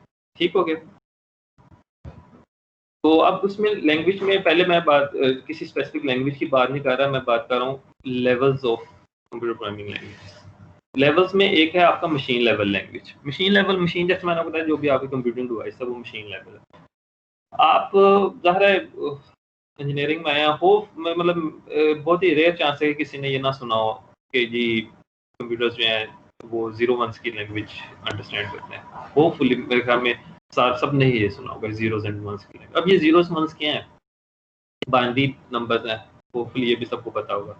तो आप ये DLD में इन पैरेलल ये कोर्स पढ़ रहे होंगे DLD का, उसमें आप वो बाइनरी लैंग्वेज और वो सारी चीज़ें देख रहे होंगे। तो बेसिकली एट द एंड जो आपका हार्डवेयर है वो सारा 0 1s पे चल रहा है। जिसने भी एक मेमोरी में जो चीज़ पड़ी है वो 0 1s की फॉर्म में पड़ी है, उस वहाँ किस जगह पे पड़ी है, उसका एड्रेस क्या है, वो 0 1s की फॉर्म में। अब हर चीज़ 0 1s के फॉर्म में। तो यहाँ पे मेरा क्वेश्चन ये है, अगर मैं पूछूं कि अब इसका मतलब है कि कंप्यूटर तो 0 1 ही समझेगा, तो हर चीज़ मैं 0 1 की फॉर्म में लिखूंगा, 0 1 0 1 1 0 0 0 1 इस फॉर्म में लिखूंगा। फॉर एग्जांपल ऐड करने का कोड शायद ये हो 0 1 1 0 0 0 1 1 इस तरीके से कुछ हो। तो क्वेश्चन मेरा ये कि क्या ये आसान है इस तरीके से उसको इंस्ट्रक्शंस देना, या मुश्किल है? बड़े सिंपल से आंसर होगा, आपको ज़हन में क्या आता है? मुश्किल है। उसकी वजह ये है कि हाँ जी, हाँ, मुश्किल है क्योंकि आप वो सीक्वेंस याद में ज़हन में ऐड को सब, मैं कहूँगा जी ऐड करने के लिए ADD यूज़ होता है, सबको याद रहेगा हमेशा। लेकिन ये जो मैंने अभी पहले सीक्वेंस बोला था वो मुझे भी अभी याद नहीं है, किसी को याद नहीं रहेगा। ठीक है, तो इसलिए मशीन, लेकिन at the end machine level ही चल रहा है कंप्यूटर्स पे, तो मशीन लेवल ही चल रहा है। तो फिर आपके पास एक आते हैं हाई लेवल लैंग्वेज। अब हाई लेवल लैंग्वेज में ये कि आप वो क्लोज टू ह्यूमन लैंग्वेज है, जिसको आप ना एग्जैक्टली आप वो ह्यूमन लैंग्वेज नहीं है वो कंप्यूटर प्रोग्रामिंग लैंग्वेज, लेकिन वो उसमें इसी तरीके से जैसे मैंने बताया मे बी ऐड हो ADD या प्लस का सिंबल हो जो कि अंडरस्टैंडेबल है। तो उसमें कई एग्जांपल्स हैं आपके पास, जैसे मैंने लिखे हुए हैं जावा, C पाइथन, बहुत ज़्यादा और एग्जांपल्स हैं। तो मतलब हर दिन के साथ आप समझ लें, मतलब कि आप देखें सर्च करें तो आपको सैकड़ों की तादाद में लैंग्वेजेस मिल जाएंगी। इसके अलावा एक वैसे मीडियम लेवल लैंग्वेज भी है, इसलिए उसको मैंने वो सेंटर में लिखा है। वो आपके पास होती है असेंबली लैंग्वेज। वो कुछ ना थोड़ा सा जस्ट आइडिया देने के लिए कि वो in between of course machine level lowest level है, मीडियम लेवल, हाई लेवल। तो उसमें इस तरीके से कि वो ना तो एग्जैक्टली 0 1s की फॉर्म है और ना वो बहुत ज़्यादा क्लोज टू ह्यूमन लैंग्वेज है, तो इन बिटवीन है वो मीडियम लेवल लैंग्वेज। तो उसके क्या एडवांटेज है या वो कब पढ़ते हैं, वो आप अगले कोर्स में अगले सेमेस्टर में पढ़ेंगे भी असेंबली लैंग्वेज। उसमें थोड़ा सा ना आपको, यानी कि आप जब हाई लेवल लैंग्वेज में आप लिखेंगे तो आपको ये नहीं पता कि अंदर वो आप सिर्फ इंस्ट्रक्शंस दे रहे हैं, आपको ये नहीं पता अंदर वो किस जगह पे स्टोर हो रहा है डाटा, कैसे वो कौन से मेमोरी एड्रेस से वो डाटा आ रहा है। लेकिन जब आप मीडियम लेवल में लिखते हैं तो आपको ये भी बताना पड़ता है कि इस जगह पे स्टोर करना है ये डाटा, इस जगह पे करना है। तो वो उस लिहाज से समटाइम्स मुश्किल भी होता है, लेकिन उससे कुछ एडवांटेज भी हैं, वो एक अलग डिस्कशन है। तो हम हाई लेवल लैंग्वेज की बात करेंगे, इसमें आपको हार्डवेयर की इंफॉर्मेशन नहीं भी पता, कुछ भी नहीं पता, तो भी आप ज़रूरत ही नहीं है बेसिकली इस केस में। अब हाई लेवल, अब मैंने जैसे लिखा कि मशीन लेवल या बाइनरी लेवल लैंग्वेज कंप्यूटर एक जो है वो अंडरस्टैंड करता है। तो अब हाई लेवल लैंग्वेज कंप्यूटर कैसे एग्जीक्यूट करेगा? मैं तो किसी हाई लेवल लैंग्वेज में लिख रहा हूँ, जैसे मैं एग्जांपल देता हूँ A+B लिख रहा हूँ, कंप्यूटर ए प्लस बी को कैसे समझते हैं, वो उसको तो बाइनरी चाहिए। तो अब होता ये कि एक चीज़ मतलब कि एक जब आप एक लैंग्वेज में काम करते हैं, जैसे मैंने लिखा हायर लेवल लैंग्वेज, वो एक कन्वर्ट होते हैं एक मशीन लेवल कोड में यूजिंग अ कंपाइलर और इंटरप्रेटर। अब क्या होता है कंपाइलर इंटरप्रेटर, इस पर भी थोड़ा सा ब्रीफली बता देता हूँ कि आप लिख रहे हैं एक हाई लेवल लैंग्वेज में कोड प्रोग्राम लिख रहे हैं, सीक्वेंस ऑफ इंस्ट्रक्शंस लिख रहे हैं, लेकिन कंप्यूटर ने समझना उसको जीरोज वंस की फॉर्म। तो जैसे हमें अगर चाइनीज़ नहीं आती तो हमें कोई ट्रांसलेटर चाहिए होगा जिसको चाइनीज़ भी आती है और उर्दू भी आती है, तो हम उससे उर्दू में बात करेंगे, उसको चाइनीज़ में ट्रांसलेट करके कम्युनिकेट करेगा। तो बिल्कुल ऐसे ही एक कंपाइलर इंटरप्रेटर का ये काम है कि वो हमारा जो लिखा हुआ कोड है, जो प्रोग्राम है, उसको कन्वर्ट करेगा बाइनरी प्रोग्राम में और फिर वो कंप्यूटर को ट्रांसफर करेगा, कंप्यूटर एग्जीक्यूट करेगा। ठीक है, तो जब हम कहते हैं जैसे हमने किसी भी एक लैंग्वेज में जावा में काम करना है, किसी और लैंग्वेज में काम करना है, उसका हम वो जब इंस्टॉल करते हैं, उसका बेसिकली सेटअप कह लें, तो उसमें ये सारी चीज़ें इंस्टॉल हो रही होती हैं कि जो एक इंटरफेस इंस्टॉल होगा, जो जिसमें हमें एक सिंपल जैसे वर्ड का एक इंटरफेस है या एक टेक्स्ट डॉक्यूमेंट का इंटरफेस होता है, उसमें हम कोड करेंगे, बाकी उसको रन करने की वो ऑप्शन होती है। लेकिन जब जैसे हम रन करते हैं तो वो जो प्रोग्राम है आपका वो उसको कन्वर्ट करता है बाइनरी प्रोग्राम में और फिर कंप्यूटर को फीड करके तो वो चीज़ एग्जीक्यूट होती है। लेकिन आप उसको काम ये कंपाइलर का या इंटरप्रेटर का फ़र्क थोड़ा सा बात कर लेते हैं, कंपाइलर और इंटरप्रेटर में क्या फ़र्क है।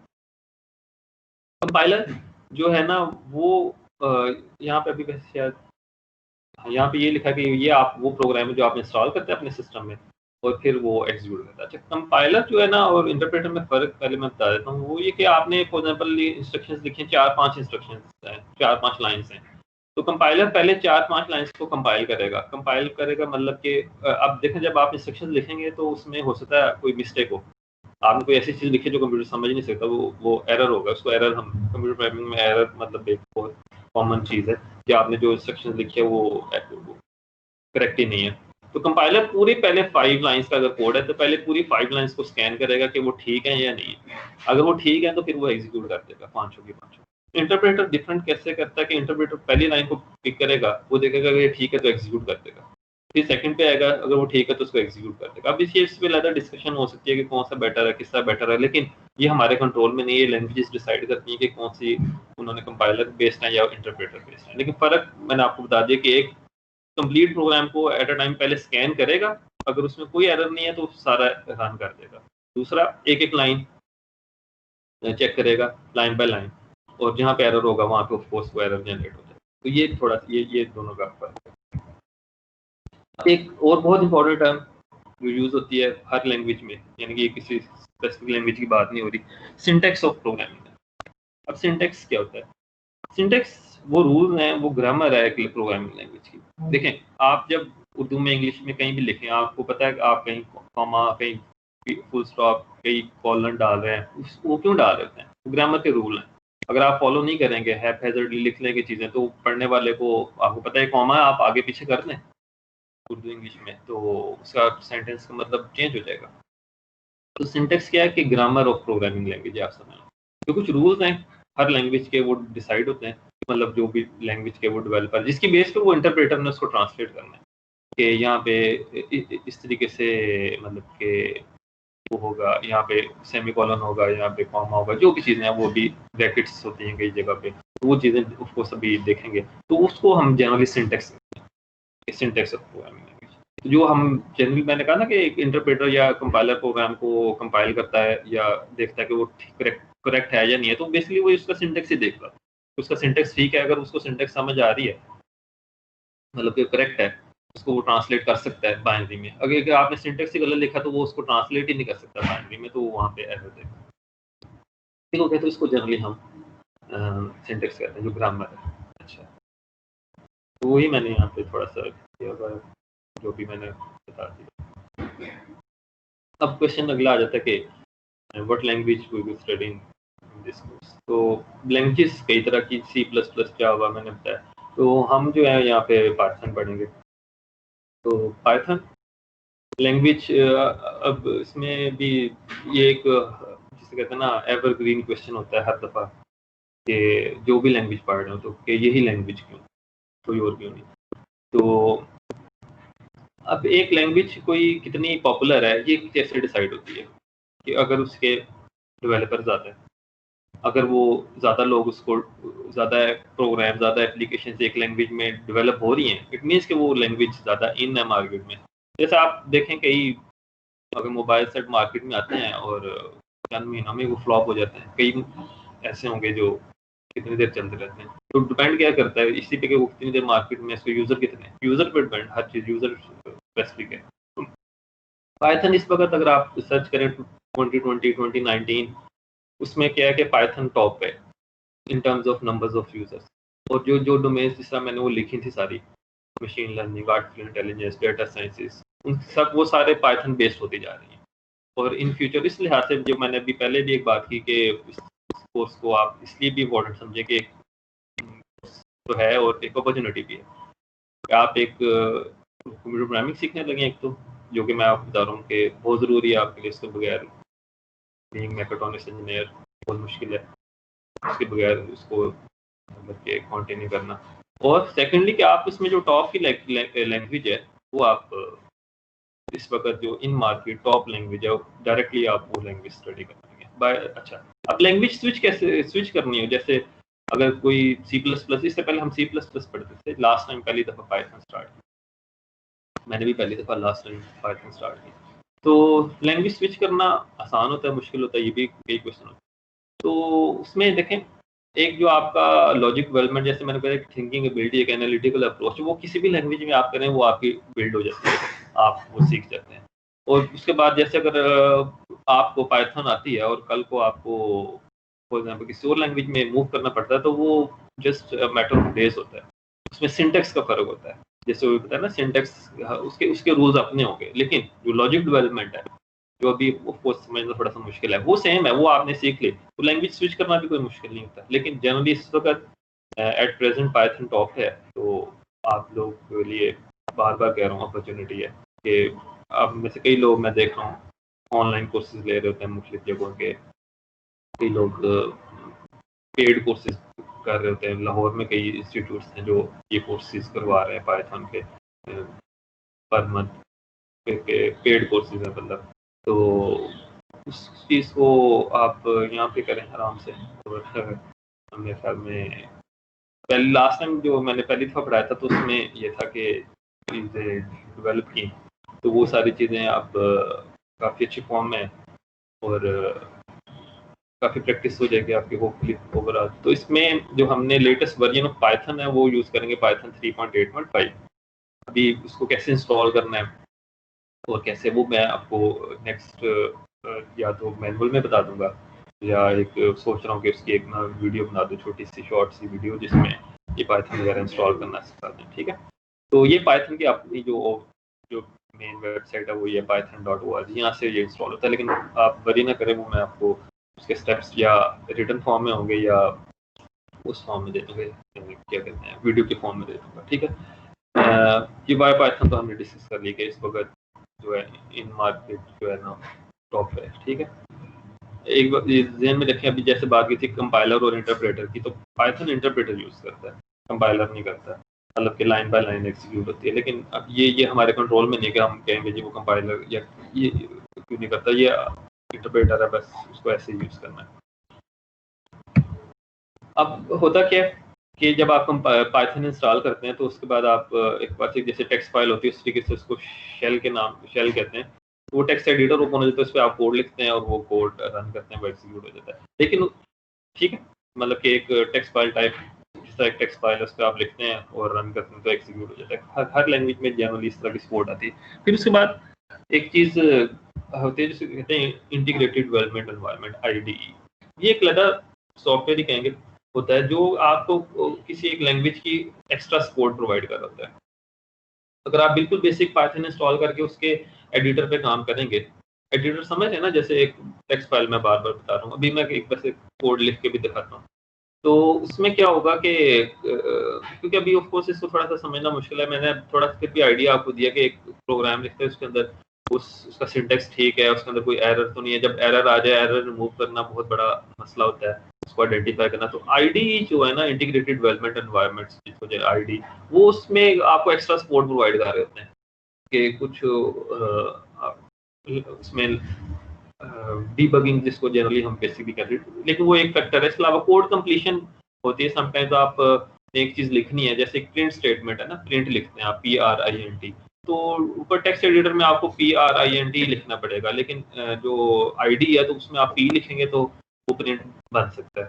तो मतलब इस तरह के कोड के आप क्विकली कोड लिख सकते हैं, और उसके अलावा कोड के इन डेप्थ एनालिसिस हो सकता है, उसके अंदर कोई एरर है उसको अच्छे तरीके से रिजॉल्व हो सकता है। तो उसमें आईडीज बहुत ज़्यादा है। तो उसमें जैसे मैंने यहाँ पे लिखा, वैसे तो पाइथन बेस्ड पाइचार्म के नाम से एक आईडी है, वो यूज़ होता है कि उस पर पाइथन यानी कि आपको पहले पाइथन इंस्टॉल करना है, वो तो करना ही है, उसके बाद पाइचार्म इंस्टॉल करना है, तो उस पर फिर आप कोडिंग कर। एक माइक्रोसॉफ्ट विजुअल स्टूडियो एक काफ़ी मशहूर एक आईडी है, और काफ़ी हैवी आईडी है, लेकिन उसका एक लाइटर वर्जन भी है, जो यहाँ पे ये मैंने लिखा Microsoft visual studio code VSC। तो हम ये यूज़ करेंगे VSC। तो इसके भी वो वीडियो जब मैं बनाऊंगा तो उसमें सिंपल पाइथन इंस्टॉल करना, उसके बाद VSC। अब VSC क्या होता है कि विजुअल स्टूडियो कोड आईडी, इसके अंदर आप जावा के सपोर्ट भी, एक मिनट सॉरी मैं डिस्कनेक्ट हो जी। ठीक है, आवाज़ आ रही है? Yes sir. ठीक, तो Yes, sir. VSC visual studio code जो उसके अंदर आप कई लैंग्वेजेस की सपोर्ट है। तो पहले आप पाइथन इंस्टॉल करेंगे, फिर VSC इंस्टॉल करके उसके अंदर पाइथन को कैसे इंटीग्रेट करना है कि वो पाइथन के इंटरप्रेटर के साथ इंटीग्रेट हो। तो छोटे छोटे स्टेप्स हैं, वो एक दफ़ा करने हैं, वो हो जाएंगे, उसके बाद सिंपल कोड लिखा करेंगे। अब ये मैंने ये लिखा डेमो का प्रोग्राम, एक प्रोग्राम का मैं आपको छोटा सा जो हमने काम करना है, जैसे ये आपके पास अब विंडो नज़र आ रही है एक, क्योंकि मुझे एक बता दें, ये विंडो नज़र आ रही है जिसमें ये फ्रॉम मैथ इंपोर्ट SQRT। नहीं सर, ये स्लाइड नजर आ रही है। स्लाइड नज़र आ रही है? अच्छा जी सर अभी तक स्लाइड आ रही है। अच्छा, मैं वो देखता हूँ उसको।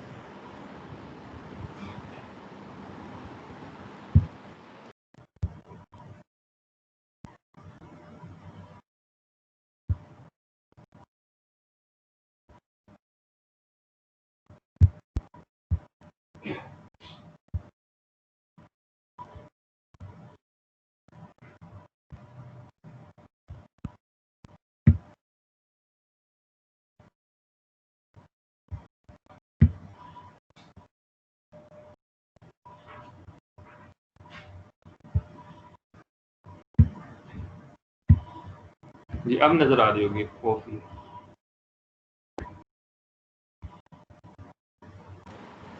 ठीक है जी।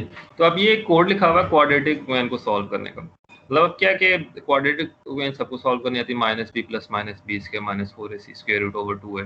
ठीक है, अब क्वेश्चन ये कि आप वही बात कि आपने एक दिन में सपोज आपको कोई काम है, आपने कोई 15-20 क्वाड्रेटिक इक्वेशन सॉल्व करनी है, तो आप वही सॉल्व करते रहेंगे, कैलकुलेटर भी हो। तो यहाँ पे एक कोड लिखा हुआ है, और वो कोड क्या करेगा कि अगर इसको रन करेंगे, तो यहाँ से ये रन हो रहा है, परेशानी की बात नहीं, ये सारा कुछ हमें देखना है। ये रन करेंगे तो ये नीचे आपके पास एक विंडो आ रही है, तो ये नीचे नज़र आ रहा है आपको एंटर है, तो A वैल्यू सपोज 2 है, ये B की वैल्यू 3 है, और ये 4 है। तो ये इसमें दो रूट्स इसके जो के कॉम्प्लेक्स रूट्स हैं वो उसने बता दिए, 2, 3, 4 के अगेंस्ट ये है। दोबारा रन करके दोबारा वैल्यूज दे सकते हैं।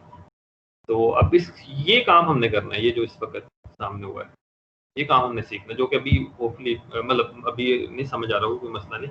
तो ये कोड है एक क्वाड्रेटिक इक्वेशन का। जैसे मैंने बताया कि higher level language close to human language है। अब ये ना तो एक ह्यूमन लैंग्वेज है इस वक्त नजर आ रही है, लेकिन कुछ चीज़ें आपको समझ लग रही हैं। Enter A, enter B, enter C, ये जो लिखा हुआ है, ये वो ABC इनपुट ले रहे हैं यूजर से। ये क्या है, b² - 4ac। अगर आप गौर करें तो ये स्टैटिक्स मल्टीप्लिकेशन के लिए, तो b² - 4ac लिया हुआ है, उसको डिस्क्रिमिनेंट मैंने कह दिया DISC। ठीक है, तो आपको पता है b² - 4ac डिस्क्रिमिनेंट उसका स्क्वायर रूट लेते हैं।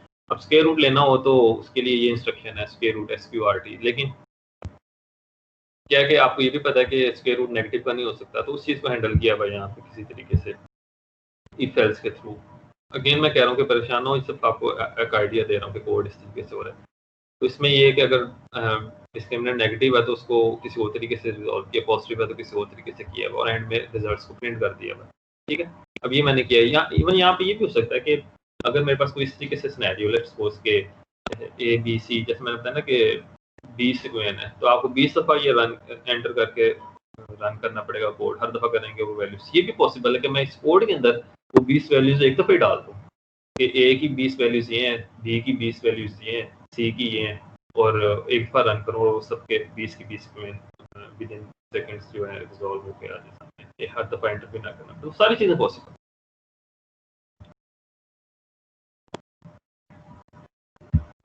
तो अब वापस उस पर आता हूँ मैं, स्लाइड्स पे एक दो चीज़ें रह गई हैं।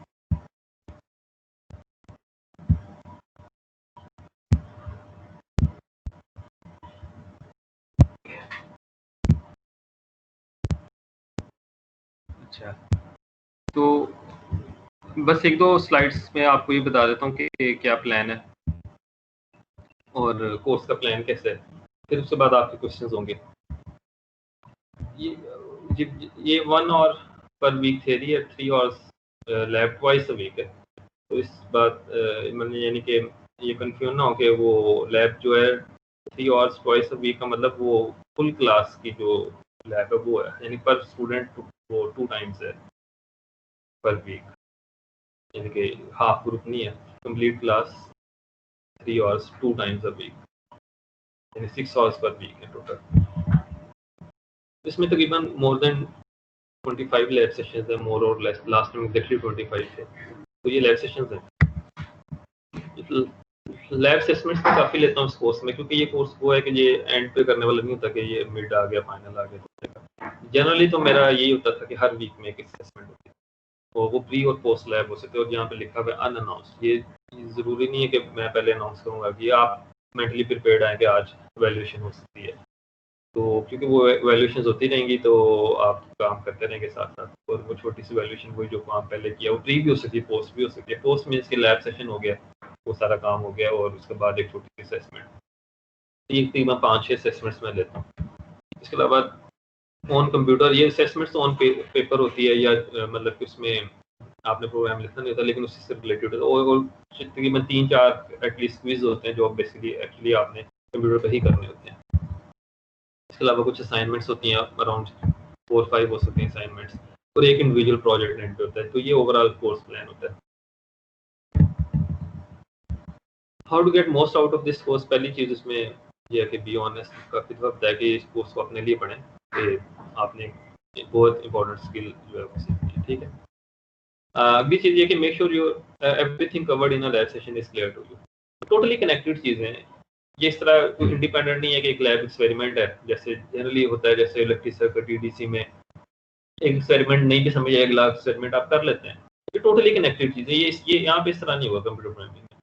हर चीज़ दूसरी प्रीवियस से टोटली कनेक्टेड है, अगर आपको प्रीवियस नहीं आता आप नेक्स्ट मूव भी नहीं कर सकते। तो उसका तरीका क्या है, कुछ ज़ाहिर है लर्निंग के कई लोग मतलब के फास्ट लर्नर्स होते हैं, कई लोग ज़रा स्लो लर्नर्स होंगे। तो मेरा टारगेट सारे स्टूडेंट्स हैं, रोल नंबर 1 से लेकर जो भी लास्ट रोल नंबर है, जिसने पहले पाइथन के कोर्स कर लिए हैं, मैं वो भी टारगेट है, और जिसने आज तक कोई चीज़ नहीं की वो भी मेरा टारगेट है। तो मैं हर एक को यही कहना चाह रहा हूँ कि अगर आप में से कई ऐसे होंगे जिनको थोड़ा टाइम लगेगा समझने में चीज़, तो परेशान नहीं होना, लेकिन आपने नेक्स्ट लेवल करने से पहले वो चीज़ें कवर करनी है हर लिहाज से। कैसे हो सकती हैं वो आप प्रैक्टिस करेंगे, ठीक है। और नहीं हो रही तो वो मैं भी बताता हूँ कि गूगल क्लासरूम, पता नहीं आपने पहले गूगल क्लासरूम यूज़ किया या नहीं, वो मैं ये ऑनलाइन केसेस से पहले भी यूज़ करता था। सारा मटेरियल अपलोड होगा और वहाँ पे आप कमेंट्स भी कर सकते हैं, क्वेश्चंस क्वेरीज आप अपनी जो है वो वहाँ पे पूछ सकते हैं। तो उस तरीके से आप नेक्स्ट लैब सेशन से पहले प्रीवियस जितना भी है उस चीज़ को इंश्योर करें। अच्छा, बात है जिस तरीके से ये लैब सेशन फिजिकली जो हो रहे होते थे, उसमें भी मेरा टारगेट क्या होता था कि लैब सेशन हो रहा है, ठीक है, आप एक दूसरे से पूछे, उसकी कोई मैं एवेल्यूएशन नहीं लेता था कि लैब सेशन में आपने क्या परफॉर्म किया। आपने सीखना है और मैंने असेस करना है उसको क्विज की फॉर्म में, छोटे छोटे असेसमेंट्स की फॉर्म में ऑन पेपर। लेकिन लैब के जितने टास्क हैं, जैसे एक लैब में 3 या 4 टास्क हैं, आप एक भी ना करने चले जाए कोई मसला नहीं, मैं उसको लैब टास्क करने की कोई मार्क्स नहीं है। लेकिन ये चीज़ नेचुरली इंटरेस्ट डेवलप होगा, ये मैं आपको बताऊँ, नेचुरली मैक्सिमम लोगों का इंटरेस्ट डेवलप होगा। तो उसको आप ने सीखना है ताकि मतलब वो चेकिंग में नहीं है कि आपने टास्क कंप्लीट किए या नहीं किए। अगर आपको टास्क समझ आ गए हैं तो नेक्स्ट आप खुद ही मूव कर देंगे और असेसमेंट्स में खुद ही आपकी परफॉर्मेंस बेहतर होगी।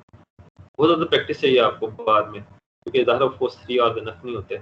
और प्रैक्टिस प्रॉब्लम्स भी कुछ शेयर कर दूंगा। ये मैंने एक लिखा था, फारसी का शेर लिखा हुआ था। अगर किसी ने सुना है कभी, या ये अगर तू मी ख्वाही के बाशी खुशनवीस मी नवीस हो मी नवीस हो मी नवीस, अगर किसी ने सुना है जो इसका ट्रांसलेट कर सके इसका मतलब क्या है?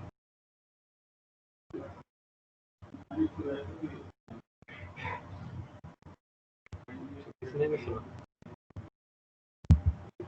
हाँ सर, जी नहीं सुना? सर पहली बार सुना है। अच्छा, अभी देखा है। हाँ, अब ये क्या, अगर तू मी ख्वाही, अगर तेरी ख्वाहिश है कि बाशी खुशनवीस है, खुशनवीस किसे कहेंगे?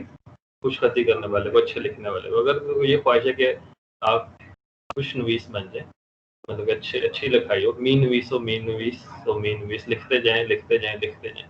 तो ये बड़ी पते की बात है कि अगर आपकी राइटिंग अच्छी करनी है तो इसका क्या तरीका है? लिखते जाएं लिखते जाएं। तो ये चीज़ प्रोग्रामिंग में भी ऐसी है कि अगर प्रोग्रामिंग अच्छी करनी है तो मी प्रोग्राम व मी प्रोग्राम करना पड़ेगा आपको, ठीक है?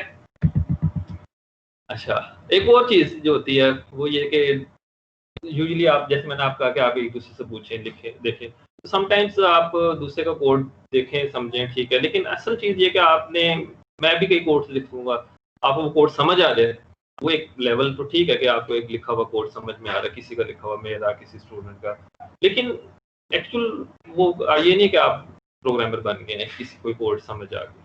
एक्चुअली ये कि आप उस चीज़ को यूटिलाइज कर सकें किसी और लॉजिक डेवलपमेंट में, लॉजिक डेवलप खुद कर सकें। जब तक लॉजिक डेवलप खुद नहीं करेंगे तो वो प्रोग्रामिंग नहीं आएंगे आपको।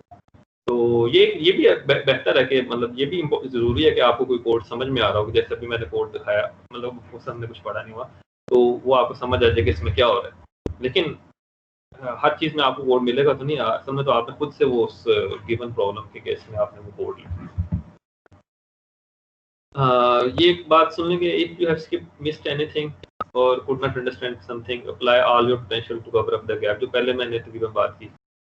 और the gap will keep increasing exponentially. ये हर चीज़ कनेक्टेड है, मैंने बताया। और ये गैप आपका एक दफ़ा, गैप से क्या मुराद है, जो चीज़ आपको आती है, जो मतलब जितना आपको सीख लिया और जो हम लैब में कर रहे हैं, तो उसके दरमियान गैप आप एक दफ़ा बढ़ना शुरू हो जाएगा ना, तो वो आपके हाथ से निकल जाएगा गैप, वो हमेशा बहुत ज़्यादा होता जाएगा। लास्ट टाइम कुछ स्टूडेंट्स ने ये कहा कि जी स्टार्ट में स्पीड कम होती है, मिड के बाद स्पीड ज़्यादा हो जाती है। उसकी रीज़न ये है, क्योंकि मैंने काफ़ी दफ़ा ये कोर्स पढ़ाया, उसकी रीज़न ये है कि स्टार्ट में क्योंकि बैकग्राउंड नहीं है ना स्टूडेंट्स का, हमारे पिछले करिकुलम में कोई चीज़ इस तरह की है ही नहीं है अनफॉर्चुनेटली, तो इस वजह से मुझे स्लो चलना भी पड़ता है।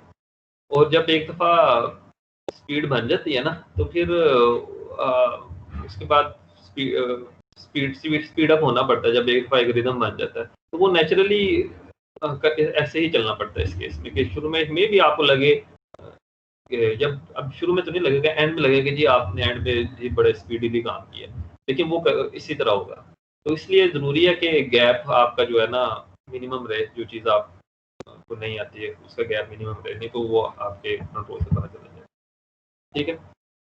जैसे मैंने एग्जांपल यहाँ पर दिया कि अगर ये गैप जो है ये 1 वीक का गैप है, विद इन 1 वीक है, यानी कि लास्ट वीक का काम आपको नहीं आ रहा, तो फिर तो ठीक है। लेकिन अगर आपको लास्ट वीक का नहीं आ रहा, उससे पिछले वाला का भी कंफ्यूजन है, तो फिर बहुत मुश्किल हो जाता है, मतलब कि वो सारा कुछ कवर करना। तो उसमें अच्छा, ये भी मैंने कुछ इंटरनेट रिसोर्सेज दिए थे लास्ट टाइम, मैंने कुछ देखे थे इसमें। चलो मैं आपको एक तो इनके ऑफिशियल जो वेबसाइट है उस पर कुछ ट्यूटोरियल्स हैं। एक ये MIT का कोर्स है, मैंने देखा नहीं, ये पूरा यूट्यूब पे पड़ा हुआ है, 38 वीडियोज हैं, होपफुली बेहतर होगा। इसके अलावा एक ये कोर्स मैंने बताया था 13 और है। इसके अलावा इसके बाद कितने ज़्यादा आ चुके हैं, मैं यूट्यूब पे भी बहुत कुछ पड़ा हुआ है, वो आप वहाँ से बेशक देखें। एंड गोल क्या है कि आपको चीज़ आनी चाहिए, तो उसको हम यहाँ पे भी करेंगे। और ये आप, इसके अलावा भी बहुत कुछ है जो मैंने यहाँ पे लिखा हुआ, आपको भी मिल जाएगा। लेकिन अगर आप टोटली मेरे वाले काम पे भी फोकस करेंगे तो कोई मसला नहीं, वो सारी चीज़ें ठीक तरीके से हो जाएंगी। स्टैक ओवरफ्लो एक आपको मैं आइडिया दे देता हूँ कि मैंने जैसे बताया कि लैंग्वेजेस कई तरह की हैं। स्टैक ओवरफ्लो एक वेबसाइट है जो कि डेवलपर्स की, जिसमें कह लें कि नंबर 1 वेबसाइट, जिसमें पूरे वर्ल्ड के सारे कि क्या है कि पूरे वर्ल्ड के maximum number of developers her language के वहाँ पे स्टैक ओवरफ्लो में है। किस काम के लिए कि आप वहाँ पे कोई क्वेश्चन पूछते हैं, कोई क्वेरी होती है और उसके रिप्लाई में लोग, और अक्सर क्या होता है कि आपको कोई चीज़ समझ नहीं आ रही है, आप स्टैक ओवरफ्लो पे सर्च करें, किसी ना किसी ने पहले पूछी होती है और उसके रिप्लाईज में, आंसर्स में आपको उसका आंसर भी मिल जाता है। लेकिन ये थोड़ी सी अगली चीज़ में भी बिल्कुल बेसिक्स के लिए ये यूज़ नहीं होगा ऑफ कोर्स, क्योंकि बेसिक्स तो बिल्कुल बेसिक्स के लिए यूज़ नहीं होगा, लेकिन लेटर ऑन में भी आफ्टर मिड्स या इन नेक्स्ट कोर्स की काफ़ी ज़्यादा यूज़ होगा आपका स्टैक ओवरफ्लो भी, कि आपको कोई चीज़ समझ नहीं आ रही तो आप यहाँ पे लिखें, और पाइथन, जावा, सी प्लस प्लस हर तरह की लैंग्वेज के यहाँ पे हम जैसे लोग बैठे, मतलब आप हो सकता है किसी के आप कल को आप आंसर कर रहे हो किसी क्वेरी का वहाँ पे। तो पॉलिसी ये है कि 75% रेंडर्स आपको पता ही चाहिए, और ये जो 10 मिनट्स वाला दिया हुआ है ये तो ऑफ कोर्स फिजिकल में था, यहाँ पे भी कोशिश करें विद इन 10 मिनट्स आए। और इस तरह की जो लाइव सेशन, यहाँ पे मैं थोड़ा सा जो यहाँ पे नहीं लिखा हुआ वो बता देता हूँ। तो ये कि मैंने आपको पहले बताया कि लाइव सेशन में शेयर किया करूँगा, वो पीडीएफ की फॉर्म में होगा, उसके अंदर सारे कोर्स भी होंगे, सब कुछ लिखा होगा कि कैसे हो रहा है, तो उनमें से कई चीज़ें आपको नहीं समझ आएगी कहीं भी।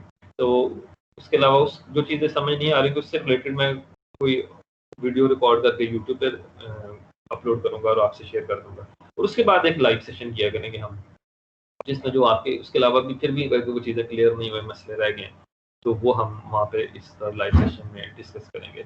अदरवाइज टोटली लाइव सेशन में मैं इस तरीके से यहाँ पे जो पहले मैंने विंडो खोली थी वहाँ पे रख के मैं कोडिंग शुरू कर दूँ। कई इश्यूज होते हैं, आपको भी पता है, किसी का नेट का इशू, किसी का लैग हो गया और हर चीज़ उस तरह कम्युनिकेट नहीं हो पाएगा। तो इसलिए मेरे ज़्यादा कोशिश होगी कि मैं आपको वो चीज़ें दूँ जो आप ऑफलाइन भी बाद में देख सकते हो, मतलब कि उस लाइव सेशन के अलावा भी आप चीज़ें देखें, और लाइव सेशन भी रहेंगे ताकि उसमें आपकी फर्दर क्वेरीज रिजॉल्व हो सकें। ठीक है, ये आखिरी पॉइंट इसमें जो अभी इस वक्त आखिरी नजर आ रहा है वो जरूरी है कि जो भी आपके होंगे वो रीमेक किसी चीज़ का मेरे लिए पॉसिबल नहीं है, क्योंकि काफ़ी असेसमेंट्स लेनी होती हैं, तो उसमें रीमेक कोई चीज़ मिस होगी तो बस मिस होगी।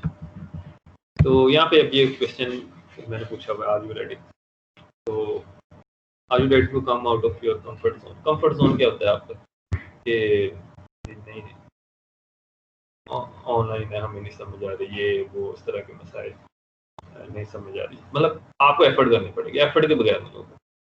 अगर एफर्ट करना चाहते हैं, एफर्ट करनी है आपने, तो बहुत कुछ है इसमें सीखने के लिए। ठीक है, तो कंफर्ट जोन से बाहर निकलना पड़ेगा कि ये मसला आ गया, ये मसला आ गया, जो मसले आ रहे हैं हर एक के मसाइल हैं, हर बंदे के, किसी के पास हर तरह के मसाइल होंगे, हर कोई आप घर बैठे ना किसी प्रॉब्लम में होंगे, लेकिन उसका मतलब ये नहीं है कि आप उसको रिफ्लेक्ट करेंगे जी ये चीज़ हो ही नहीं सकती। ठीक है, तो इसको एज चैलेंज समझे और चैलेंज एक्सेप्ट करते हैं। तो ये गूगल क्लासरूम का कोड है, इसको गूगल क्लासरूम ज्वाइन करें। जिन लोगों को नहीं पता मैं बताता हूँ, आपने पहले वैसे गूगल क्लासरूम यूज़ किया है पहले?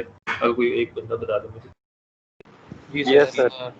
फिर तो मेरे ख्याल में बताने की जरूरत नहीं, आप classroom.google पे जाएंगे और ये कोड मैं सीआरस को मैसेज भी कर देता हूँ, तो वो क्लास से शेयर कर देंगे, ये क्लास कोड डाल लेंगे तो वो ज्वाइन हो जाएगा। ठीक है, तो वहाँ पे आप क्वेरीज भी पूछ सकते हैं और चीज़ें भी वहाँ पे शेयर हो जाएंगी, बाकी इन्फॉर्मेशन कोर्स से जो भी है रिलेटेड।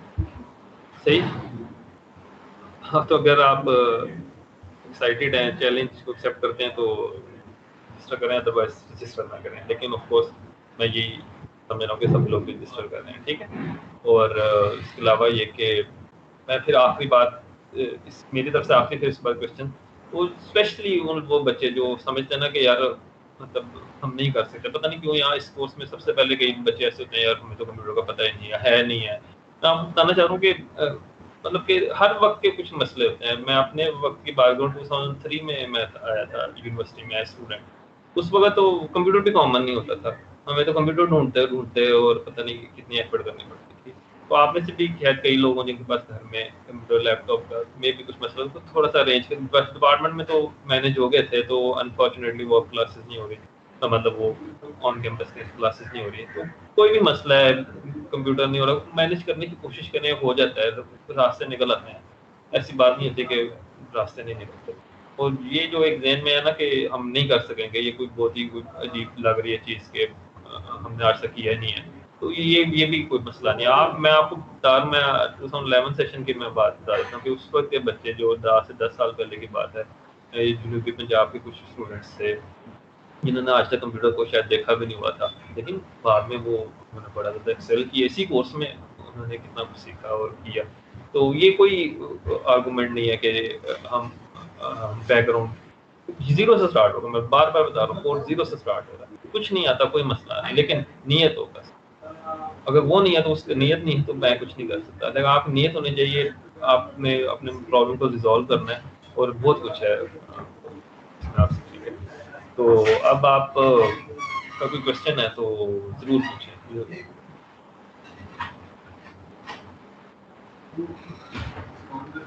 कोई भी क्वेश्चन है, कोई क्वेश्चन जो है ना वो नहीं होता कि हो सकता है मैंने अपने से कोशिश की इसको बिल्कुल बेसिक लेवल पे चीज़ें समझाऊं कि प्रोग्रामिंग होती है यहाँ पे बिल्कुल मैंने एक लेमैन लैंग्वेज को यूज़ करने की कोशिश की, क्योंकि मतलब मैं भी इसी फेज से गुजरा हूँ। स्टूडेंट जब हम कंप्यूटर प्रोग्रामिंग की क्लास में गए थे तो मेरे दिन में भी पता नहीं क्या क्या था कि यार पता नहीं क्या है ये कंप्यूटर, उस वक्त तो चलो छोड़े किस तरह के कंप्यूटर होते थे, तो कभी आज से देखा ही नहीं, और कभी इतना कि पता नहीं इसमें क्या होगा क्या नहीं होगा। तो आपके दिन में कोई भी इस तरह की क्वेरी है तो उसमें हेजिटेट करने की जरूरत नहीं है, आप पूछें। कुछ भी सर। जी जी सर ये हम अगर पुराना वर्जन पाईचार्म का हो तो उस पर भी सीख सकते हैं प्रोग्रामिंग पाइथन की? हाँ जी, पुराना वर्जन अपडेट होते रहते हैं। जैसे मैं यूज़ करता हूँ विजुअल स्टूडियो कोड, तो उसमें हमेशा वो अपडेट्स जैसे आती रहती हैं, तो कोई मसला नहीं होता। जैसे ऑफिस है, वर्ड है, उसके नए वर्जन आते रहते हैं, तो पुराने पे कर लें, अपडेट कर लें, अपग्रेड कर लें, उसमें कोई मसला नहीं। सर और सेकंडली जी और कोई क्वेश्चन? सर बुक्स कौन सी आप रेकमेंड करेंगे? हाँ जी, बुक्स, ये भी, हाँ ये अच्छा क्वेश्चन आपने पूछा। तो लास्ट टाइम मैंने कोई बुक फॉलो नहीं की, ठीक है। लास्ट टाइम हमने ज़्यादा मैनुअल्स फॉलो किए, और उसमें इस दफ़ा भी मैक्सिमम मैनुअल फॉलो के बुक मैं दे दूंगा, और भी रिसोर्सेज होंगे तो जो आप कंसल्ट कर सकते हैं। उसकी भी आप रीज़न, क्योंकि क्वेश्चन रीज़न ये कि मैं पर्सनली समझता हूँ कि इस कोर्स में जो ऑर्डर ऑफ कंटेंट है ना बड़ा मैटर करता है, कि आप किस ऑर्डर में कंटेंट्स को कवर करते हैं, और फिर समटाइम ये भी मैटर करता है कि आप किस तरह के, किस बैकग्राउंड के स्टूडेंट्स को कर रहे हैं, टीच कर रहे हैं।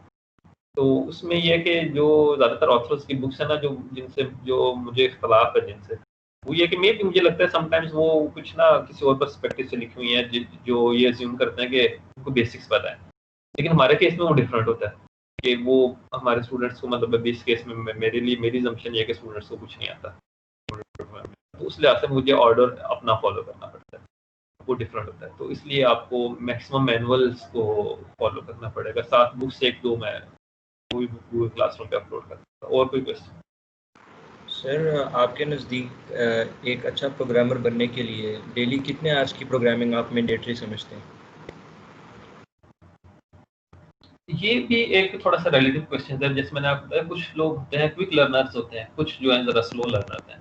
तो उसमें कई ऐसे भी होंगे, देखना आप, कई लोगों को ईडीसी कोर्स बड़ा अच्छा लगा होगा, कई लोगों को नहीं अच्छा लगा होगा। अब जिनको बहुत अच्छा लगा वो कम टाइम में भी उसमें अच्छा परफॉर्म करेंगे, क्योंकि उनका इंटरेस्ट डेवलप हुआ है। जिनको नहीं अच्छा लगा उनको ज़्यादा टाइम लगाना, तो ये केस टू केस भी वेरी करेगा। लेकिन नॉर्मली ये पहले मेरे की नज़र में जो की इंपॉर्टेंट फैक्टर जो है ना, वो ये कि आपका इंटरेस्ट डेवलप हो, आप इंटरेस्ट जब डेवलप होगा तो उसमें आपको, जब आप एंजॉय करेंगे ना कंप्यूटर प्रोग्रामिंग, तो फिर आपको टाइम भी खुद ही निकलता भी रहेगा। लेकिन जब आप उसको एक बोझ समझ के करेंगे तो फिर ऑफ कोर्स टाइम नेचुरली निकलेगा भी नहीं। लेकिन अगर आप ग्रो नहीं कर रहे, आपको लग रहा है कि उस तरीके से नहीं होता, उसमें भी घबराने वाली बात नहीं है, नेचुरली होता है। बल्कि कई ऐसे होते हैं स्टूडेंट्स जो शुरू में नहीं सीख सकते सही, नहीं वो परफॉर्म करते, लेकिन बाय द टाइम कर जाते हैं, वो तो कर जाते हैं, ऐसा मसला नहीं होता। लेकिन वही मैं कह रहा हूँ, ये फिर पर्सन टू पर्सन वेरी करेगा। तो ये आप अपना आप खुद ही जज कर सकते हैं कि आप ठीक चल रहे हैं या नहीं चल रहे। ये भी बड़ी इंपॉर्टेंट चीज़ है। मतलब आपको ये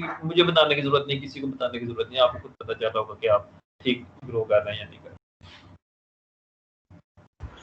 सर हम सेमेस्टर के आखिर में मतलब किस तरह की आखिरी लास्ट प्रोग्रामिंग करने के मतलब हो सकते हैं, कैपेबल होंगे? हाँ, ठीक। वो जो मैंने शुरू में चीज़ें लिखी थी, डोमेन्स लिखी हुई थी कि रोबोटिक्स, मशीन इंटेलिजेंस और पता नहीं आर्टिफिशियल इंटेलिजेंस और मशीन लर्निंग, वो वेब ऐप डेवलपमेंट, तो आप उनमें से कुछ भी नहीं कर सकते इस कोर्स के एंड में, ठीक है? लेकिन ये कोर्स, अच्छा, इस कोर्स को अगर मैं कोर्स 2 के साथ में कनेक्ट करूँ ना, तो फिर मैं कह सकता हूँ कि eight the end of second course आपको हर चीज़, आपके पास एक रीजनेबल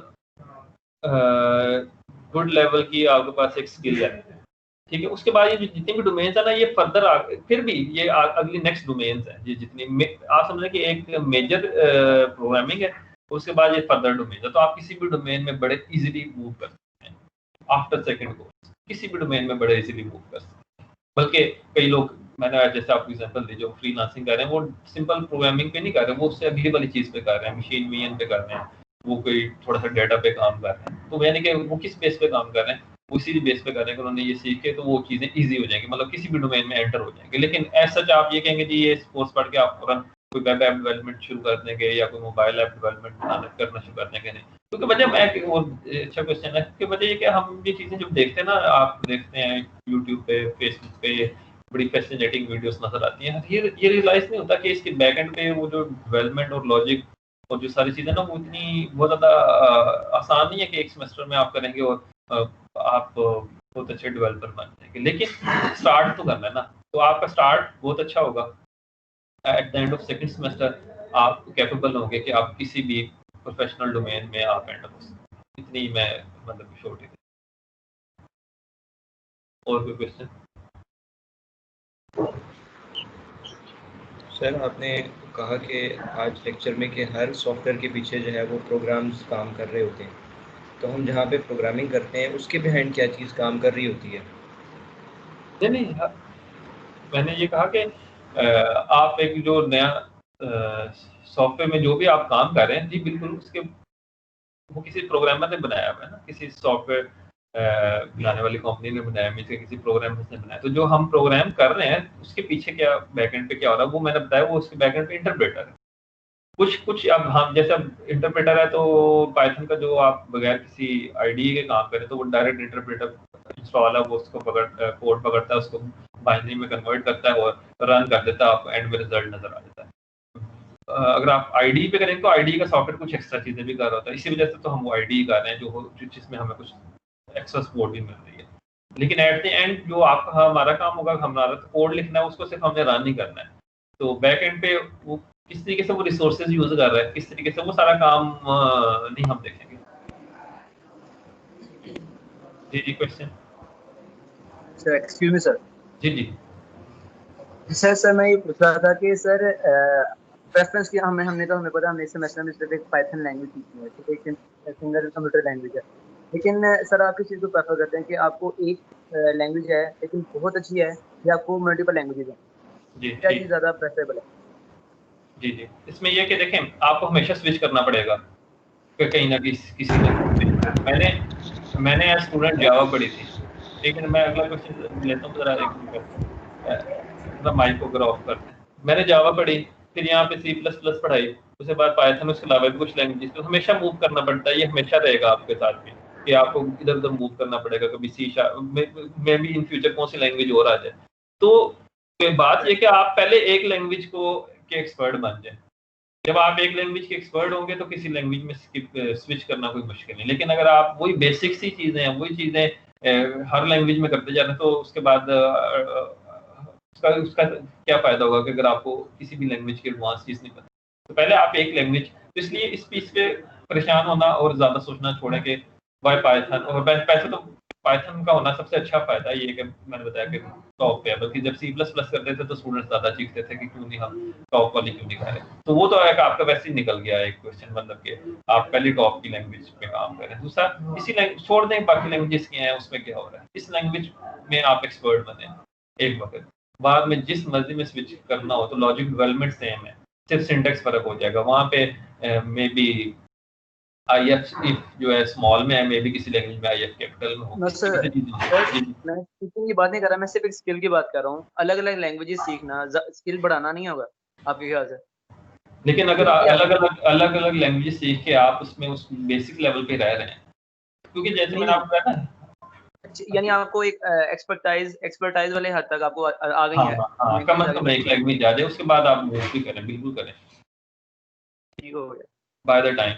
और वो चीज़ें चेंज हो रही होती हैं, कई आपको कई डिफरेंट फ्रेमवर्क्स करने पड़ते हैं। देखिए ऐसा अभी भी मैं सिर्फ ये लैंग्वेज जी जी ट्रेंड कह सकते हैं हम, रेंट क्या ट्रेंड की बेस पे हम कह सकते हैं कि कौन सी लैंग्वेज। अच्छा, मैं ट्रेंड भी बताता हूँ, काफी आगे तक वैसे मुझे जो लगता है ना, जो मैंने देखा है डेवलपमेंट वो पाइथन ही रहेगी। अच्छा, सिर्फ पाइथन लैंग्वेज के बाद जो अगले मैंने फ्रेमवर्क्स नहीं बताया आपको, बताया मशीन इंटेलिजेंस, मैंने इधर प्लीज माइक बंद कीजिएगा, ये जो आपके पास आर्टिफिशियल इंटेलिजेंस है, डाटा साइंस है, इनके ये पाइथन बेस्ड है। तो मैं ये सजेस्ट करूंगा पहले आप पाइथन सीखें, जैसे ये 2 कोर्सेज में, ठीक हो गया। पाइथन पे आप ग्रिप होगी, उस ग्रिप के बाद आप डिफरेंट फ्रेमवर्क्स में अपना जो है ना मतलब कि ग्रो करें। आप में कोई डेटा साइंस की तरफ जा सकता है, कोई मशीन में, वो सारी चीजें पाइथन बेस्ड है। और कुछ कोर्सेज में आप पढ़ेंगे भी, यहाँ पे भी पढ़ेंगे, मतलब कि इस करिकुलम में पढ़ेंगे, और वो चीज मैटर करती है कि आप डेटा साइंस में एक फ्रेमवर्क है पाइथन बेस्ड है, ठीक है, तो यानी लैंग्वेज आपको आती है और उस फ्रेमवर्क के स्पेसिफिक कुछ और चीजें हैं वो आप सीख रहे होंगे। मशीन में पाइथन आपको आती है और मशीन बेस्ड उसका एक डिफरेंट फ्रेमवर्क है ओपन सीवी के नाम से, आप वो सीख रहे होंगे। तो वो आप अपनी डोमेन बढ़ाते जाएं, डिफरेंट डोमेन, लेकिन बेस वो पाइथन की हो रही है। ठीक हो गया, thank you so much. Okay जी सर, और सर जी जी सर ये इसका बताइएगा कि इंटरप्रेटर और कंपाइलर में क्या डिफरेंस है? जी, ये पहली बात एक ये कि ये हमारे कंट्रोल में नहीं है कि ये हम नहीं डिसाइड करते, लैंग्वेज के जो जिन्होंने डेवलप किया वो डिसाइड करते हैं, ठीक है, जिन्होंने लैंग्वेज क्रिएट किया। लेकिन फर्क ये है कि कंपाइलर क्या करता है कि पूरे कोड को आपकी 10 लाइन से ना, तो पहले वो एक लाइन को देखेगा, एरर नहीं है, दूसरी लाइन को एग्जीक्यूट नहीं करेगा। एक चीज एग्जीक्यूशन, एक है उसको स्कैन कर रहा है कि वो ठीक है या नहीं, तो पूरे कोड को स्कैन कर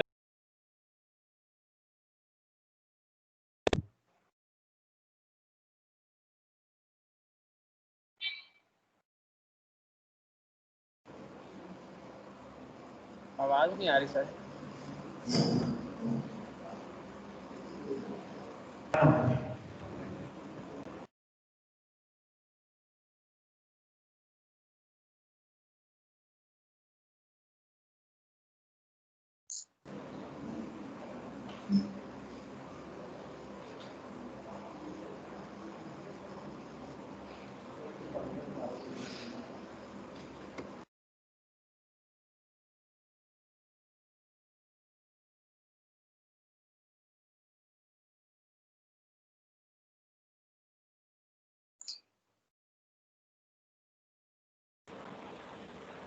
सर आपने शायद खुद को भी म्यूट कर लिया है।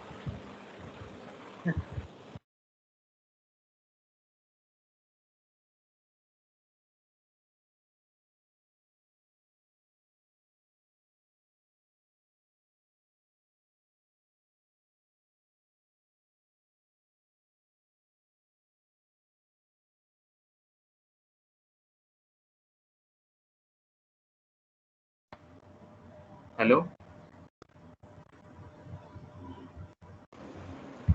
जी, अब ठीक है? जी सर, आपकी आवाज जी सर आ गई है। अच्छा, ये था कि कंपाइलर और इंटरप्रेटर में फर्क, ठीक है, तो वो दोबारा बताता हूँ। 10 लाइन्स का कोड है आपके पास, ठीक है, तो 10 लाइन्स का कोड कंपाइलर कैसे करता है कि वो पहली लाइन को भी देखेगा ये करेक्ट है या नहीं करेक्ट, क्या बात है कि ये बाइनरी में कन्वर्ट हो सकती है या नहीं हो सकती, ठीक है, पहली लाइन को, फिर दूसरी लाइन को, तीसरी, एग्जीक्यूट नहीं करेगा, रन नहीं करेगा, 10 की 10 लाइंस देखेगा, स्कैन करेगा, किसी भी लाइन में इशू है तो वो बता देगा ये इशू है, ये नहीं प्रोग्राम रन हो सकता, ठीक। और जब 10 की 10 लाइन में फॉर एग्जांपल कोई इशू नहीं है तो फिर वो रन कर देगा सबको। लेकिन इंटरप्रेटर क्या करेगा कि इंटरप्रेटर पहली लाइन देखेगा, अगर इसमें ठीक है, सिंटेक्स ठीक है, कन्वर्ट हो सकती है बाइनरी में, वो कन्वर्ट करके एग्जीक्यूट कर देगा, फिर वो दूसरी लाइन पे मूव करेगा, वो ठीक है तो उसको कर देगा, फिर तीसरी लाइन पे मूव करेगा, इस तरीके से। समझ लगी बात? सर ये पाइथन में जो इंटरप्रेटर होता है, कंपाइलर नहीं होता? नहीं, ये मैंने आपको पहली बात ये कही कि हमारे कंट्रोल में नहीं है। अब इस पे एक अलग डिस्कशन हो सकती है कि इंटरप्रेटर बेहतर है, कंपाइलर बेहतर है। आप गूगल करें, आपको चीजें मिल जाएंगी, दोनों के अपने पॉजिटिव नेगेटिव्स हैं। उसमें हम इंटरप्रेटर ही होगा, पाइथन के केस में इंटरप्रेटर है हमारे पास।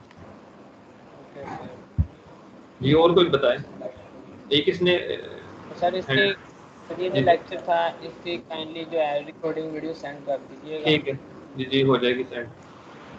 सर ये जो थ्योरी लेक्चर्स होंगे सर, लैब में तो हम लोग प्रोग्रामिंग करेंगे, सीखेंगे, लेकिन थ्योरी लेक्चर्स में हम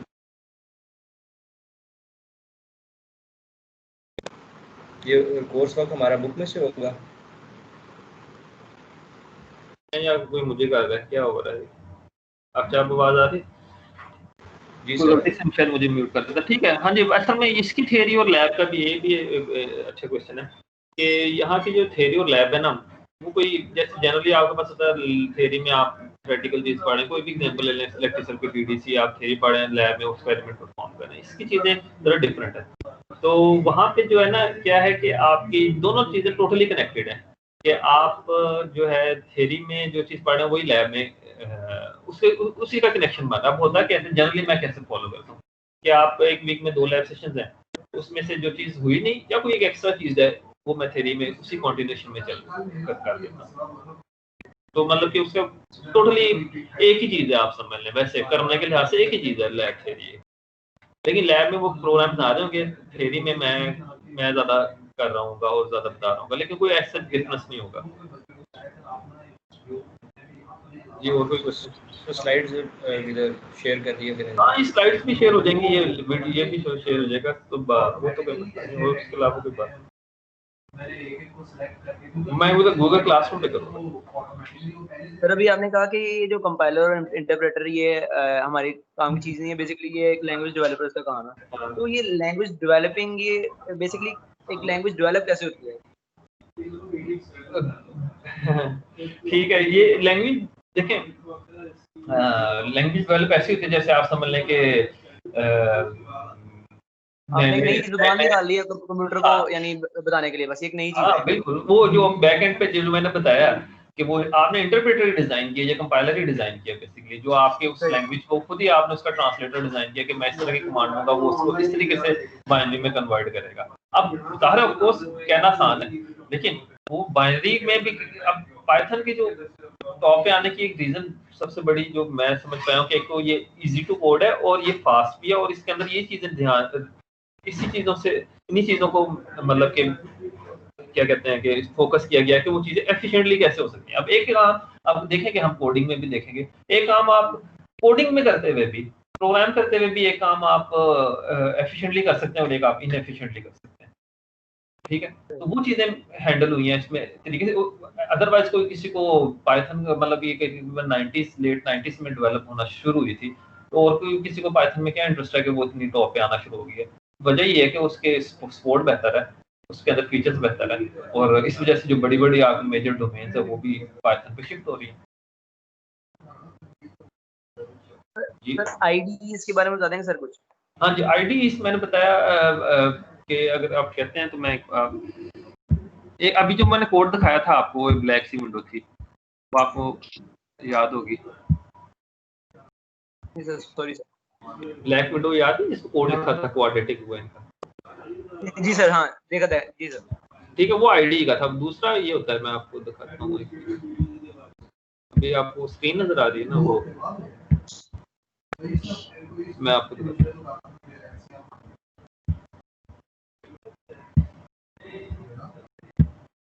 ये आपको अब नजर आ रहा होगा एक वाइट से, ठीक है। यहाँ पे भी आप कोडिंग कर सकते हैं उसी तरीके से, लेकिन यहाँ पे आपको ना आईडी कुछ एक्स्ट्रा सपोर्ट दे रहा होता है ना। जैसे आप देखें ना, टेक्स्ट फाइल में भी तो सब कुछ लिख सकते हैं, टेक्स्ट फाइल में लिख सकते हैं ना, और एक आपके पास एमएस वर्ड है, तो आप वर्ड पे क्यों लिखते हैं? आपको कुछ एक्स्ट्रा फीचर मिल रहा है कि आप उसका फॉन्ट चेंज कर सकते हैं, आप सर्च कर सकते हो, सर्च तो उसमें भी हो सकता है, मतलब काफी फीचर्स मिल रहे हैं वर्ड पे, आप टेबल बना रहे हो और काफी कुछ चीजें कर रहे हैं, ऐसे ही टेक्स्ट फाइल में भी लिख सकते हैं। तो यही फर्क है, आप समझ लें। आईडी एक ऐसा सॉफ्टवेयर है जो कि आपको यानी इंटरप्रेट कर देता है, वो कंपाइल वगैरह कर देता है, आप उस पे प्रॉपर फंक्शंस के साथ कोड कर सकते हो। हाँ, वो काम तो ये भी कर रहा है जो सामने खुला हुआ है, ये भी शेल भी कर रहा है। ठीक है। सही। लेकिन वो कुछ और फीचर जो अभी मैं इसलिए, जैसे मैंने आपको बताया प्रोग्रामिंग में सबसे इम्पोर्टेंट, सबसे जो खौफनाक चीज़ है वो होती है एरर्स। एरर से क्या मुराद है कि कंपाइल भी ठीक हो, मतलब कंपाइल तो होता है नहीं, मतलब वो उसके अंदर सिंटेक्स भी ठीक है, कोई मसला नहीं है, लेकिन ना लॉजिक ही आपने गलत लिखी हुई है।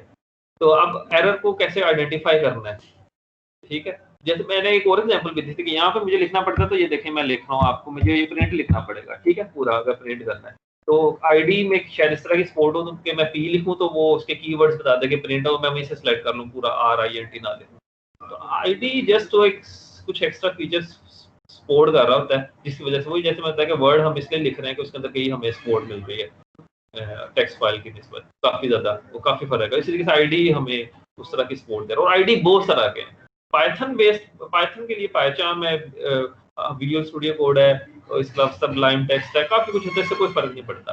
जो मर्जी यूज़ करें आप, इस वाइट वाली जो स्क्रीन अभी ओपन है इस पे काम कर लें, किसी आईडी पे कर लें, और जो मर्जी आईडी पे कर लें।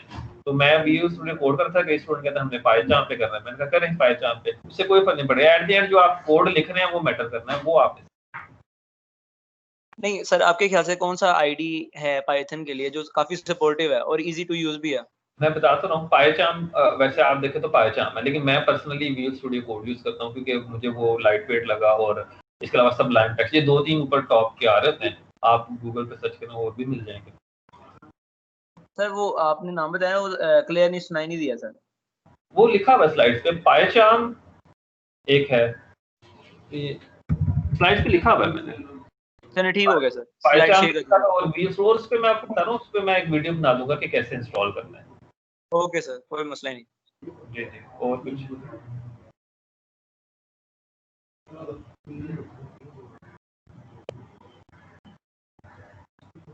और अब देखें इस वक्त मतलब कि मैक्सिमम हमें 58 PG स्टूडेंट्स रहे थे, तो आई डोंट नो बाकी क्या मसला होगा, तो बाकी लोगों से भी कम्युनिकेट करें कि यार मतलब जिस तरह भी एक शायद किसी के कुछ इश्यूज हो इंटरनेट के, तो इसी वजह से मैं ज़्यादातर जीने की कोशिश करूंगा, कुछ रिकॉर्डेड, कुछ मैनुअल की फॉर्म में। जी जी, कोई क्वेश्चन है, कोई बताएं। अटेंडेंस किस पैटर्न से होगी?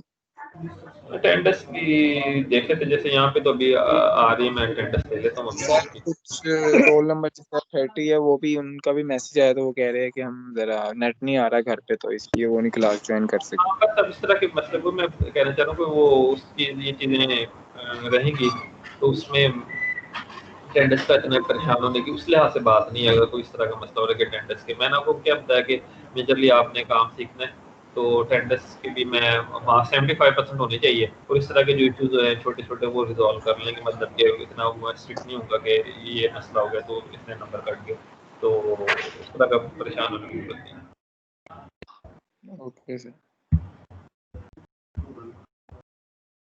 अभी 2 मिनट इधर रहिएगा सब लोग, ज्वाइन रहे, मैं इसकी अटेंडेंस लिस्ट अभी जनरेट कर लेता हूँ, डाउनलोड हो जाएगी।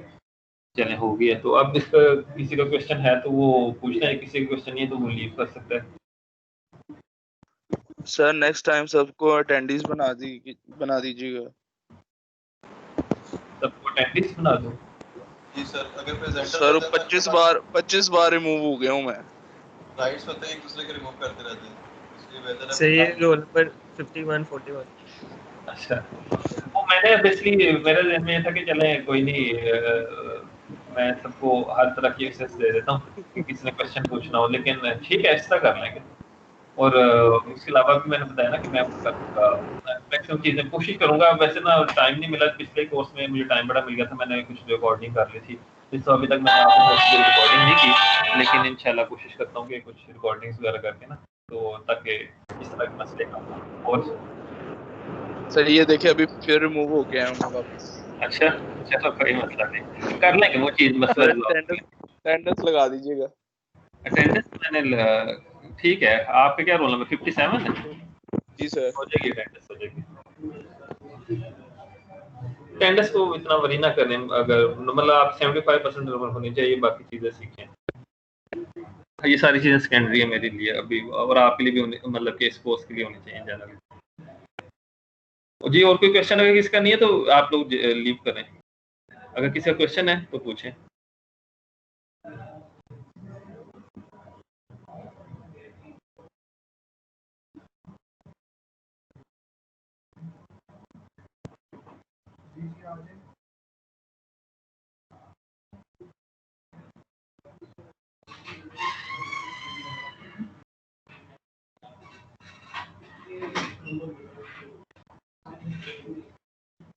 चलिए, मेरे ख्याल में किसी को क्वेश्चन नहीं, तो मैं ये मीटिंग एंड कर रहा हूँ।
क्लास खत्म हो गई है, उठ जाओ सारे अब।